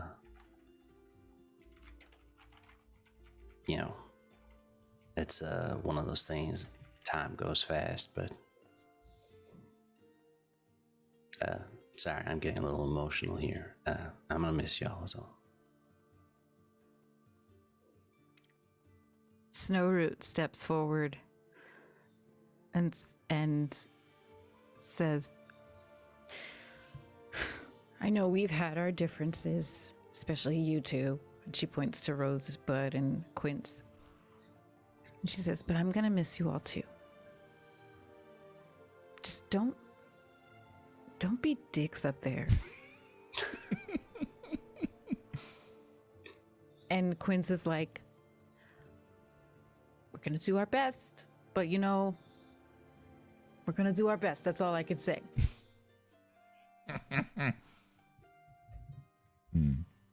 Well, I guess that's the best we could do for now. All right. Well, this should be fun. Again, this is my home, and we have very similar geological interests. So, safe to say, I think you're going to love it. Okay. So, Elliot, you have the Helm of Transport Teleportation. Is that what you're using for this trip, or are we flying? I think this is the best. It's risky. I'll be straight with everyone. It is risky. Is everyone okay with using it? It is the fastest, certainly. I trust you. Well, you trust me all you want. It is the helmet's prerogative whether we get there, but it is definitely the fastest way. But I just want to make sure everybody's ready and okay with it. Sloon will look at Treebush and say, "Hey, do you want to go at least see where it is and then come back?" Oh, I mean, I was just saying that. I mean, yeah, I want to go there eventually, but if Elliot can't fit us all in one trip, it's fine. I can go visit there another time. Okay. Well, I want to spend time with you. So if we can fit, then we can go look and see, what might be a good place there for you.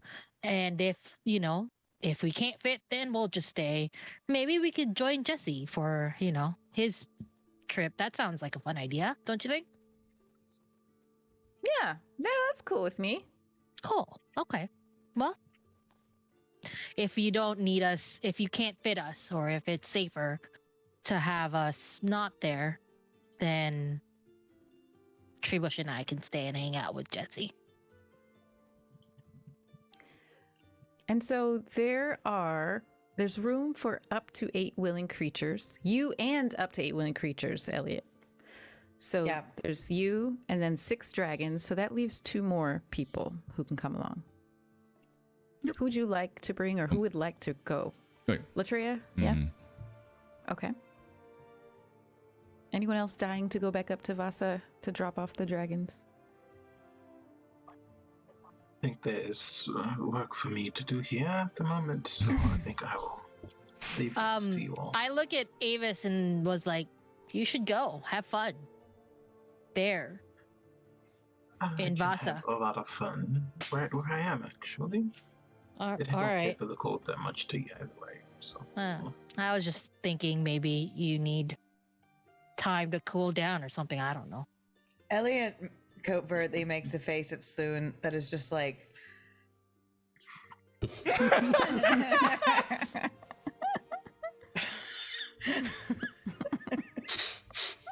I mean, I'm not pushing you away or anything. I was just wondering.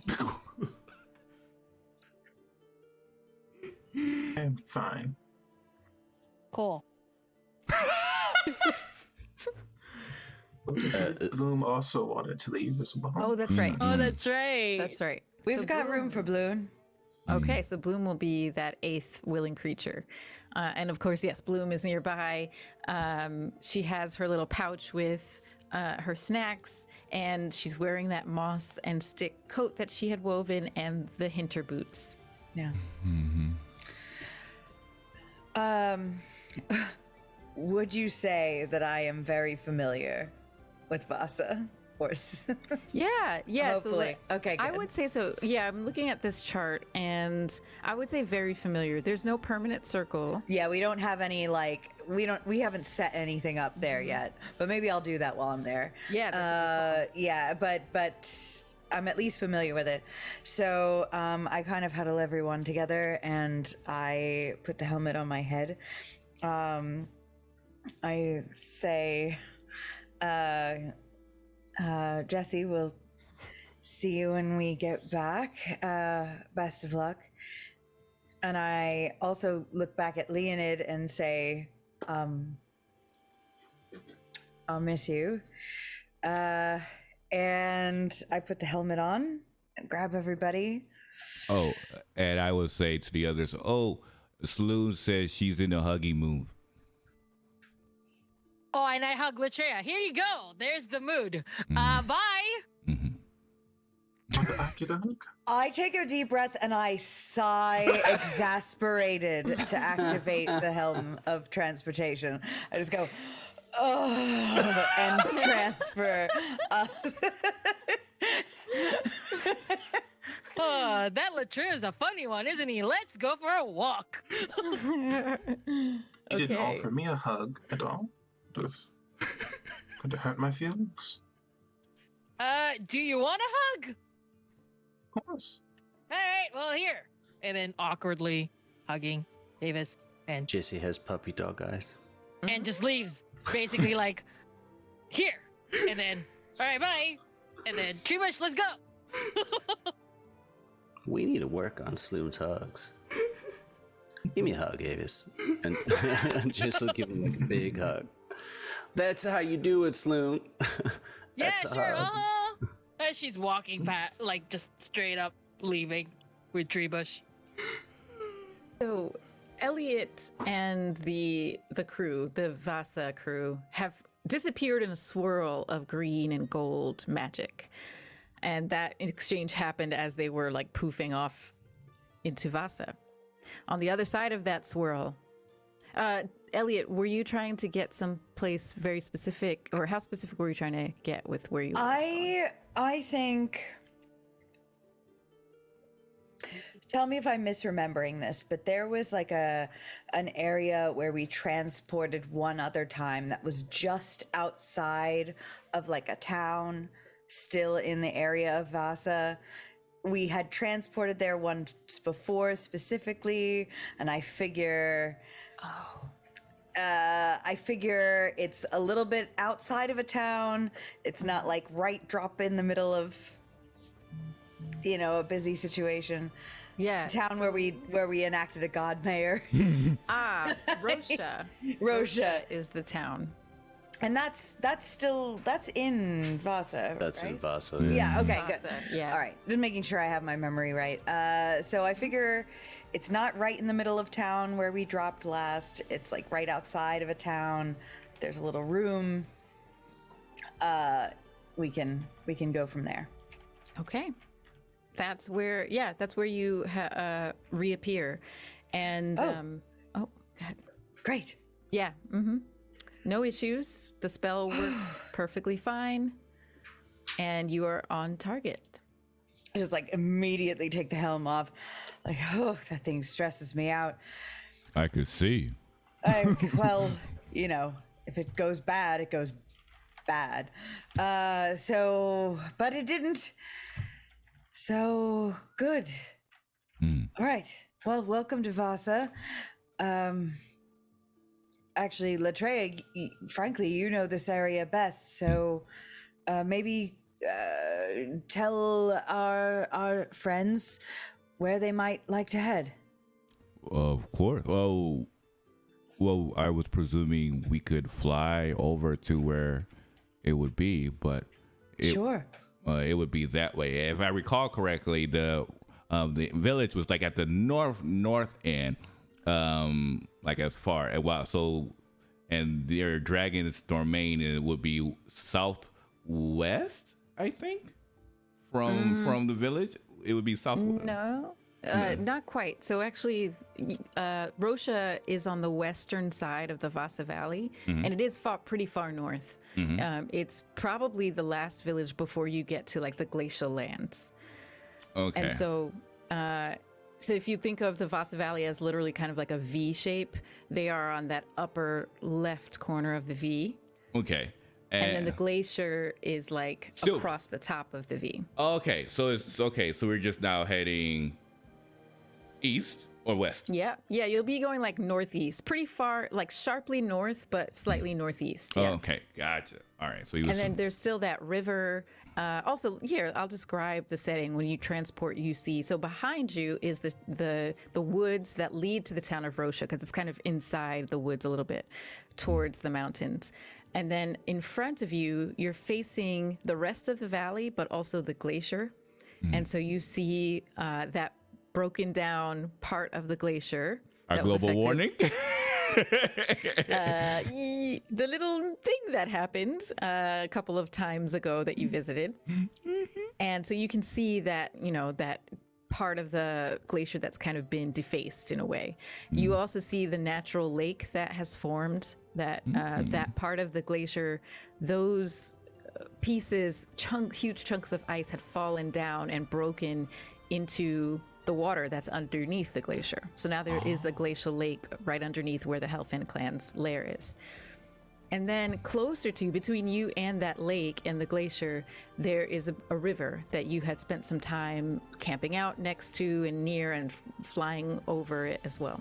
So you would have to like, whether you're like going over by land or by air, you're going to be crossing that river, going over the glacial lake, and then over the side, the edge of the glacier, which is now a changed landscape, and then that's where you'll be going to get to the Hellfand clan. Okay. All right. So they will look towards their fellow dragon mates, and they will say, so we're going to need to head northeast. Over there is actually where the Hellfand clan is at, where they stated they would take you all in if you wish to become part of a different group.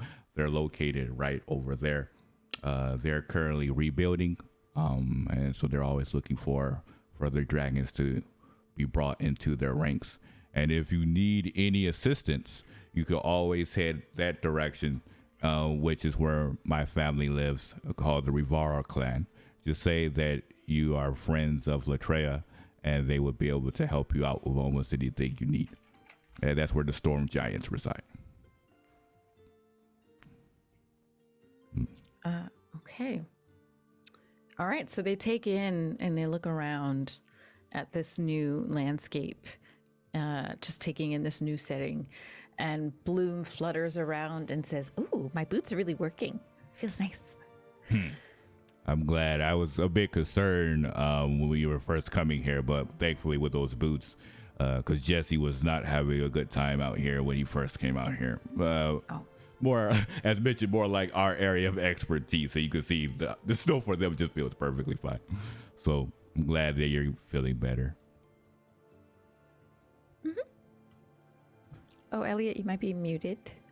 I think you're muted. Bloom, where do you think you'll go?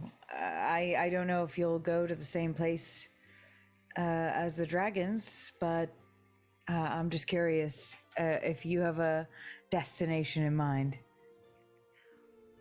Well, yeah, I guess I couldn't.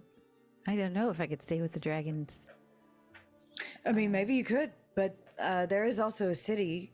I don't know if there's a forest, but there's a lot of options. Just curious, we might, want to visit. You're quite delightful, so in case we wanted to visit, I just wanted to know where to find you. Okay, I'm not sure. I guess I'll see. We'll take the dragons home and then, I don't know. All right. Well, we'll definitely keep in touch. So when you find out where you wish to go or where you decide to reside, we'll be there and we'll definitely visit. Okay. Mm-hmm. All right. So at this occasion, Latreia doesn't actually have a dragon to ride on like he normally does.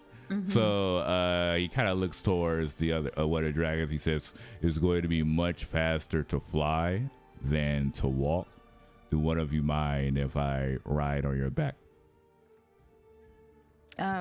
Trevor steps by and says, "Sure, man.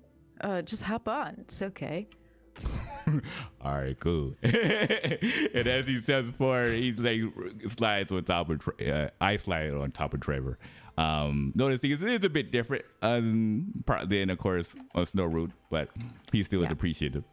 Trevor has like a shock of blonde hair that always like flips.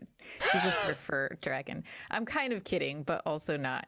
You can see it just like flow off into the distance. Just like a Zach Morris poof of blonde hair. I just was imagining like a JoJo's dragon or something. Zach Morris. All right. Okay, so Latreia climbs onto Trevor and Elliot. I'm imagining you also would probably want to. I'm gonna need a lift. I can't. Yeah, fly. Quince sidles up to you and crouches down. you can hop on. Oh. Wanna ride with me? Thanks. Yeah, thank you. All right. Okay. And Bloom also will climb onto Harriet's back. And she says, you can fly faster than me, so mush.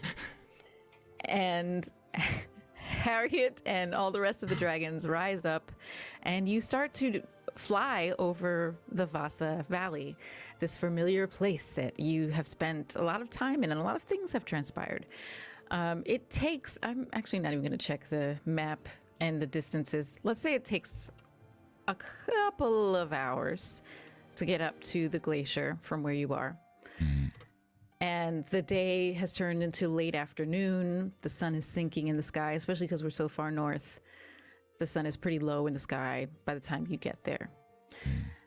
And as you crest over that lake, the Glacial Lake, and you see below you the face of the glacier that used to be the inside of the Hellfand Dragon Clan's glacial lair. You see that some changes have been made. Last time you were there, the catastrophe that happened was more recent, and you could see from this angle the inside rooms of the lair. You could see like their treasure room, you could see their living spaces, you could see where they had stashed away certain items of value to them. And now those rooms are still there, but they are emptied. They've been stripped of their contents. And so you travel over that area and you land. Oh, actually, was I gonna? No, that's okay. You go through that area over the glacier where there's like just high winds, where all the winds, the air currents kind of meet at the edge of the glacier, and it gets kind of rocky to traverse. You know what? Yeah, go ahead and roll. Let's just have Bloom Elliott and Latreyu roll for, I think it was like animal handling, whenever dragon riding gets kind of tricky. Yep. This would be my opportunity to finally beat Elliot in the race. I think you may just have. Oh, yes. Let's go. Let's Depending go. on what you just rolled. Dracona dice. Let's do this. I got a 13. Ooh. Yeah, I'm pretty much already. Okay. And let me roll for Bloom. Yes, I think. Okay, she got a 16. On the dice came in strong. Thank you. That was a 19 on the dice. So for +6, that is a 25. Yeah, 25. Okay. I relinquish. Yes. The baby bro finally comes through in the end. I knew it was coming eventually. This is the moment. So on the back of Trevor, this surfer dragon, who, by the way, literally was surfing on the island a lot, likes to surf waves. So Trevor's okay in this kind of hostile area of the air currents, and just kind of gently starts surfing the air current and navigates down to the glacier with no problem. Bloom on Harriet's back, for a second, a gust of wind just like whoosh, hits them both and kind of like makes them spin over to the side a little bit, but then they regain their balance and gently set down on the glacier. And then Elliot, same thing. You get hit by a gust of wind, knocks you over, and maybe even you and Quince do a couple of tumbles in the air because of it. But you're able to recover, and you are third to set back up upon the glacial surface. It's weird riding with someone new. Does this qualify as a win? Do. And they pull out their horn and just does their You know what? That's on me. You're right. It does. It absolutely does. It's okay. It's okay. I'll get you back, though. Well, I know it. I know this is gonna be a 1 out of 10 times, but I'm taking this one. Did you actually pull out your horn and blow it? Oh yeah, I blew it. Our family horn. Oh yeah, I blew it as loud could be.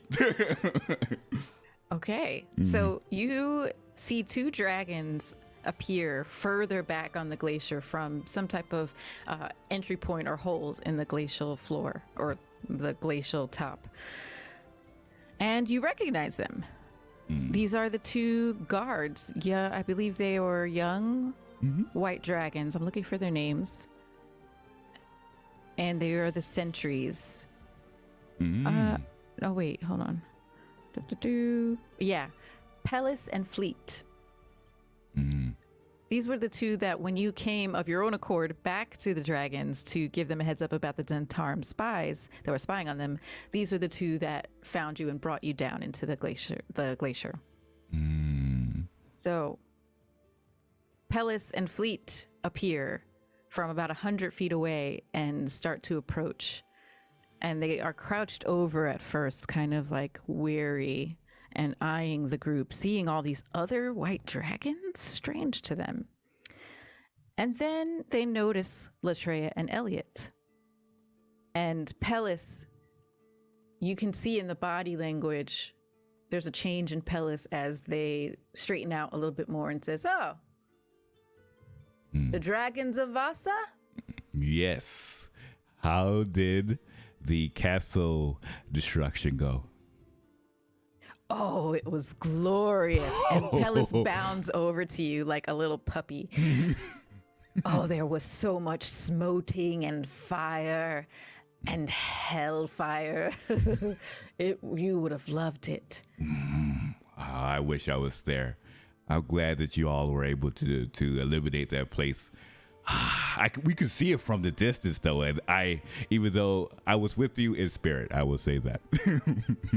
And Bloom says, "Oh, is that what that like big black smudge was that we flew over or flew past to the east?" They were not a pleasant group that were trying to create warfare between the giants and dragons and everyone in between.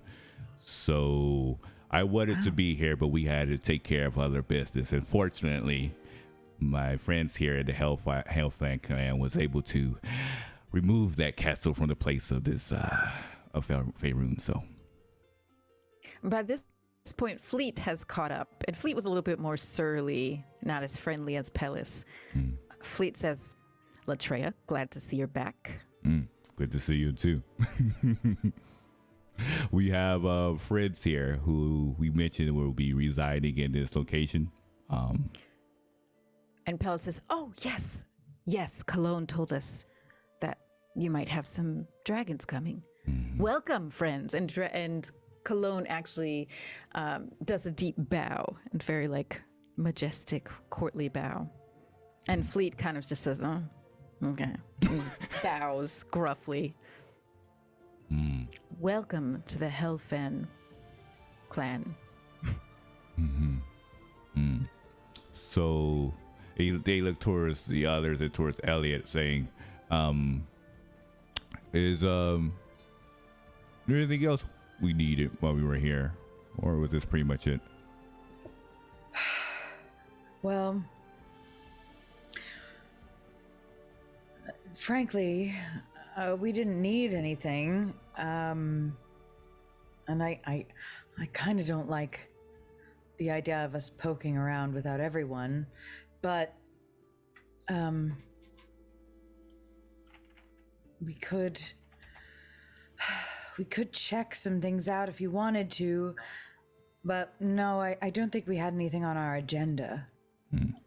Very well.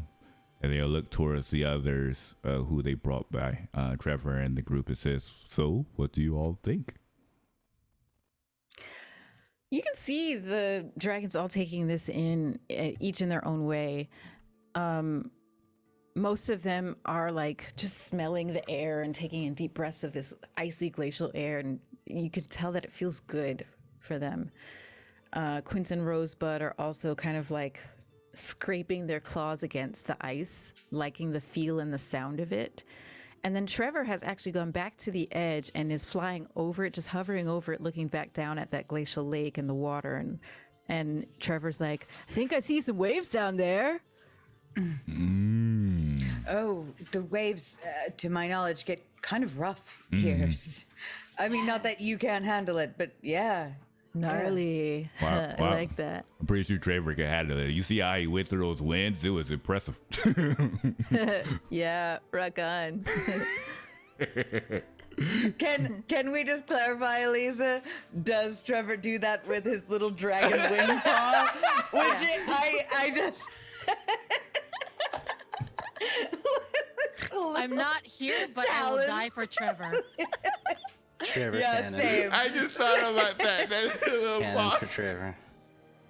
I need to draw that. I definitely need to draw that. That is Just about to say, incredible. if there's anyone in chat who wants to do fan art of Trevor doing a clone, I would be doing that one. Shaka That is bra. amazing. That is amazing. I just thought about that. So Latrell will look towards the group. He says, "Well, I'm glad that we followed you a new home, and of course, this is my home as well. So we will be here regularly. But in case you need something sooner, just reach out to us. I'll be here." Sounds good. Quince kind of steps forward and is like, "All right, can we check things out? Check out the digs?" And Pellis says, "Yes, come down and see, meet everyone." And Pellis and Fleet turn and lead the group back down to the entrance, the new entrance to the glacier. So yes, indeed, they have created a new entrance to the glacier. These holes in the glacier that are kind of surrounded also by, they've camouflaged them a bit. They've made mounds of ice around them so that just looking across the landscape, if someone does come into this area, which is not often because it's so far north and a lot of people know that this is where the Hellfands live, if someone stumbles upon it, they won't automatically see the entrance to their glacial palace. But they lead you to one of the entrances. Pellis waves you down and shows you the way down, and Fleet goes down to the other entrance and says, I'll go fly ahead and let them know you're coming," and goes down, disappears into it. So you all descend into this tunnel into the glacier, and it's late afternoon, so it is kind of getting dark, but there is some light refracting through the walls of the glacier so that you're not in complete darkness. You can see your way down, and you descend down this windy tunnel and eventually get to the entryway, the entrance of the Hellfand clan palace. This is the same room that you were in before, but you previously had entered it from the side of the glacier because it was like an open, that open face of the glacier. This time you're entering it from a different angle, but it looks the same for the most part. They've patched up with lots of ice that hole that was in the side before. You can see like glittering coins, silver and gold and platinum coins that are studded within the walls. And then there are, I forget how many there were last time, but there were about probably 3 to 5 different tunnels that lead elsewhere from off of this large lobbyway. All right. Is it all right if we enter, or? Yes, come. I'll take you straight to Cologne. All right. I will follow suit. Okay, so Pellis leads you into that same chamber that you went into before, where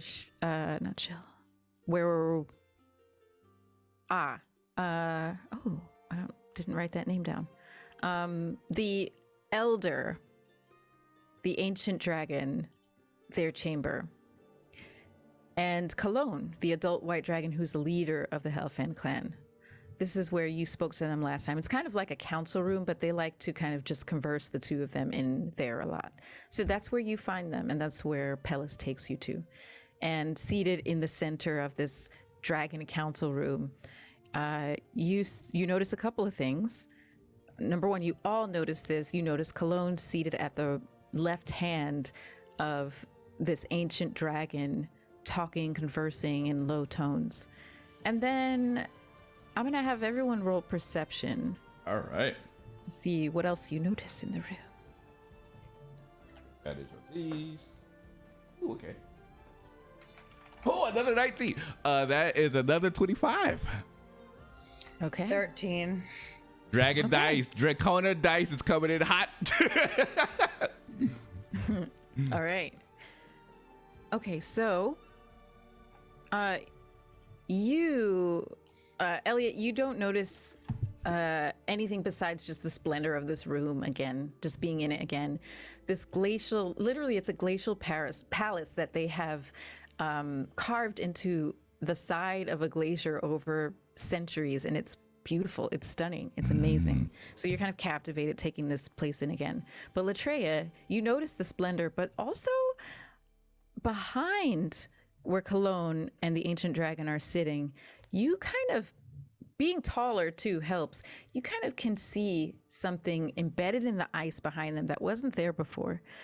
You see the shining silver dragon scale, smooth roundness of several dragon eggs embedded in the ice. Okay. I'm presuming those are new babies that probably be coming out relatively soon. So he smiles when he sees the next generation of the Hellfand clan being nicely protected against the wall. And as he sees the others, he says, well, we're back, and we have what we mentioned before. This is our family here from the island, who would like to reside here and have their own territory. And we claim them. Cologne rises from her seat and steps forward to you all. It's good to see you all back, and with these new young ones. Welcome. We welcome you as friends of Latreia and Elliot and the Dragons of Vasa. You are welcome here. I also like to say congratulations on evaporating that castle. We saw it from a distance, and it was a beautiful sight to behold. We had you in mind. That literally one of the biggest smiles on his face from that statement. He was just like, yes, thank you for channeling me. And he looks over to Ellie. He says, I think this would be good. I think so too. Yeah, you witness Cologne kind of like just individually greet each of the dragons, and you can see now your baby dragon friends that were like punky teens on the island are humbled. They are kind of bowled over with the beauty of this place. And this is, if you can imagine, someone who's never, well, actually Latreia can imagine this too, someone who's never seen their homeland, but then finding out that they're basically like part of this bigger, amazing thing that has all this majesty and magic tied up with it. They're all kind of like overwhelmed with this. And I feel like Latreia definitely relates to that. And so there's, if there's anyone who definitely feels in awe, they kind of like give them like a gentle nod and in relation to their feeling, knowing that they understand that feeling as they had it not too long ago. Okay. And Cologne actually turns, after greeting each of the dragons, she turns to the fairy in the room and says, "You're a new one. I don't believe we've met." And Bloom says, "Yes, hi, I'm Bloom. I am a friend of the Dragons of Vasa. I'm just here escorting the dragons to their new home. Hello." And Cologne says, "Hello. Good to meet you." And Bloom looks at the dragons and says, "Well, if there's anything you ever need, don't hesitate to let us know. I'll be nearby if you need me." And the dragons all say, "Okay." And you have now reintroduced the pins to the other white dragons of Vasa. Latreia feels a warm satisfaction inside himself as he looks towards Elliot and he says, "Well, this feels bittersweet in a way. Like it." Well, I mean, think of it this way. You have plenty reason to come back here. we can come and visit anytime. We've just made them part of our extended family. All right. We'll visit on special occasions, holidays and birthdays and New Year's. Holidays. I'm not sure what that is, but okay. And he smirks and he says, well, he smirks and looks towards Elliot. I smirk and looks towards Elliot and say, I think we probably need to head back to where the others are. Yeah, definitely. I trust you. I know you were a bit concerned before, but I believe in you. You can trust me all you want. Again, I'm not doing anything. I just placed my big old hand on Elliot's shoulder. He says, you do a lot more than you think. You do a lot more than you think. I appreciate that. What I would like to do, if possible, I would like to, before we leave, see if I can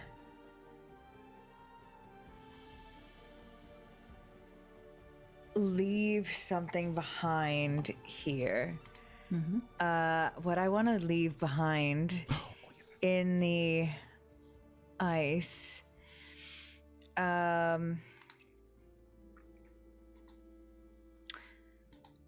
I have a single silver coin separate from the coins in our inventory. I want to kind of like encase it in like the ice wall, like with all of my strength, and just shove it in there. Yeah. Go for it. Yeah. And I also forgot, Latreia, I would also go to each of the dragons and give them 20 platinum pieces apiece to help them start their own horde. Great. Okay. All right. We have to come back here next time. It should not be this stressful. And hopefully this will be the last time I have to take this risk in a while. Grab on. All right. Helmet on, and I focus. Okay. Great. So you head back to the island, yes? Okay. I'm imagining it's like Goku when he does the teleport and then somebody has their hand on their shoulders when he go away. Yeah. So we're going to say this is very familiar, unless, I mean, would you say? Yeah, this is home to island. I hope it's very familiar, yeah. Okay. There is, as you transport you and Latreia back to the island, you feel a slight wobble as you get back, but you enter just inside. Actually, I'm going to amend this. You enter on the shore of the island, the northwest shore, and you have a sense that you're fine. There were no mishaps, but it was kind of close that time. Yeah. See, I was aiming for Jesse's hut. Do you see what I mean when I say this is very risky? It's not an exact science, so we need to be careful how much we use it. But it should be okay traveling to Vasa from now on. If I'm ever lost, at least I'm lost with you. So, I mean, it's no big deal. I appreciate that. That was very sweet, but I would rather not be lost also. But I do love you. All right, let's go make our way back. All right. And they head back over. All right. Okay, so now, Jesse, you were taking Montre to the island of Presper, and I think Sloan and Avis were maybe going to come along. Is that right? I believe so. Yeah. Okay. So let's Yeah, so we follow the three of you. While the Vasa trip has happened, you three set off on a boat, right, Jesse? I believe so. I believe Lomesh was gonna take us on this boat. Yes. Okay, so Lomesh, you all push off into the Sea of Fallen Stars. And Lomesh at the helm, Montre in tow, and 3 of the Dragons of Vasa as escorts. And as you pass the bubble out, this invisible magical bubble that protects the island of Vishanthar from the rest of the world, Jesse, you all of a sudden just are somewhere else. Your brain takes you somewhere else.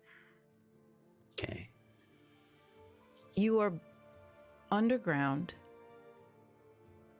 You have the feeling this isn't where your body is, but your mind has been taken here. You see underground caverns, a system of caverns. And as you move through them, you enter one large cavern and you see several hundred of what you recognize as Yuan Ti, these tall reptilian people. They have this look in their eye that you recognize is the same look that the one so many months ago appeared on the shore of Vishanthar, having broken through the bubble of protection, looking for Helena at the time, aka Sloon, sent there by someone very powerful. You now see several hundred of these Yuan Ti, suited up with simple armor, with weapons, and this vague, vacant look in their eye that same one had at that time. And behind them, you feel more so than see this dark, strong presence commanding them. But before you can see its face and its form, you are snapped back to where you are. And you drop to the ground. This forceful vision just kind of has shaken you. And the rest of you see Jesse there on the deck of the ship, passed out, kind of between awake and not awake. And Jesse, as you are trying to come to, you hear and feel the protective presence of Alosha. And she comes to you and puts her hand on your forehead and she says, "I'm sorry, but I had to show you. You had to see what's coming." And that's where we'll end the session. Dang. That's not related to Sloon at all. Not the slightest. Not even a little bit. Ooh, wow. Well, That vision was enough to like hit level 12, right? Oh yes, you all do level up. yes. Oh, perfect. All right. So I could take my oath now. Nice. So first, thank you so much, of course, Elisa, for being such an incredible ST. It's been incredible just seeing the story unfold. Thank you to this wonderful cast. Man, every time we come together, I just love the story that we're telling. And thank you all for watching, of course, the show, because without you, we wouldn't be here. And we're going to go ahead and film a after show where we decongest all of the content that happened this episode. So if you like what you see here, would like to watch us on our after show, make sure to join our Patreon, which should be in chat. Where, of course, you can be able to get our after shows, bonus episodes, Discord exclusive channel, and more. As mentioned, this is our season finale. Not season finale, our mid-season finale. So we will be back in January for episode 23. But until then, farewell for now.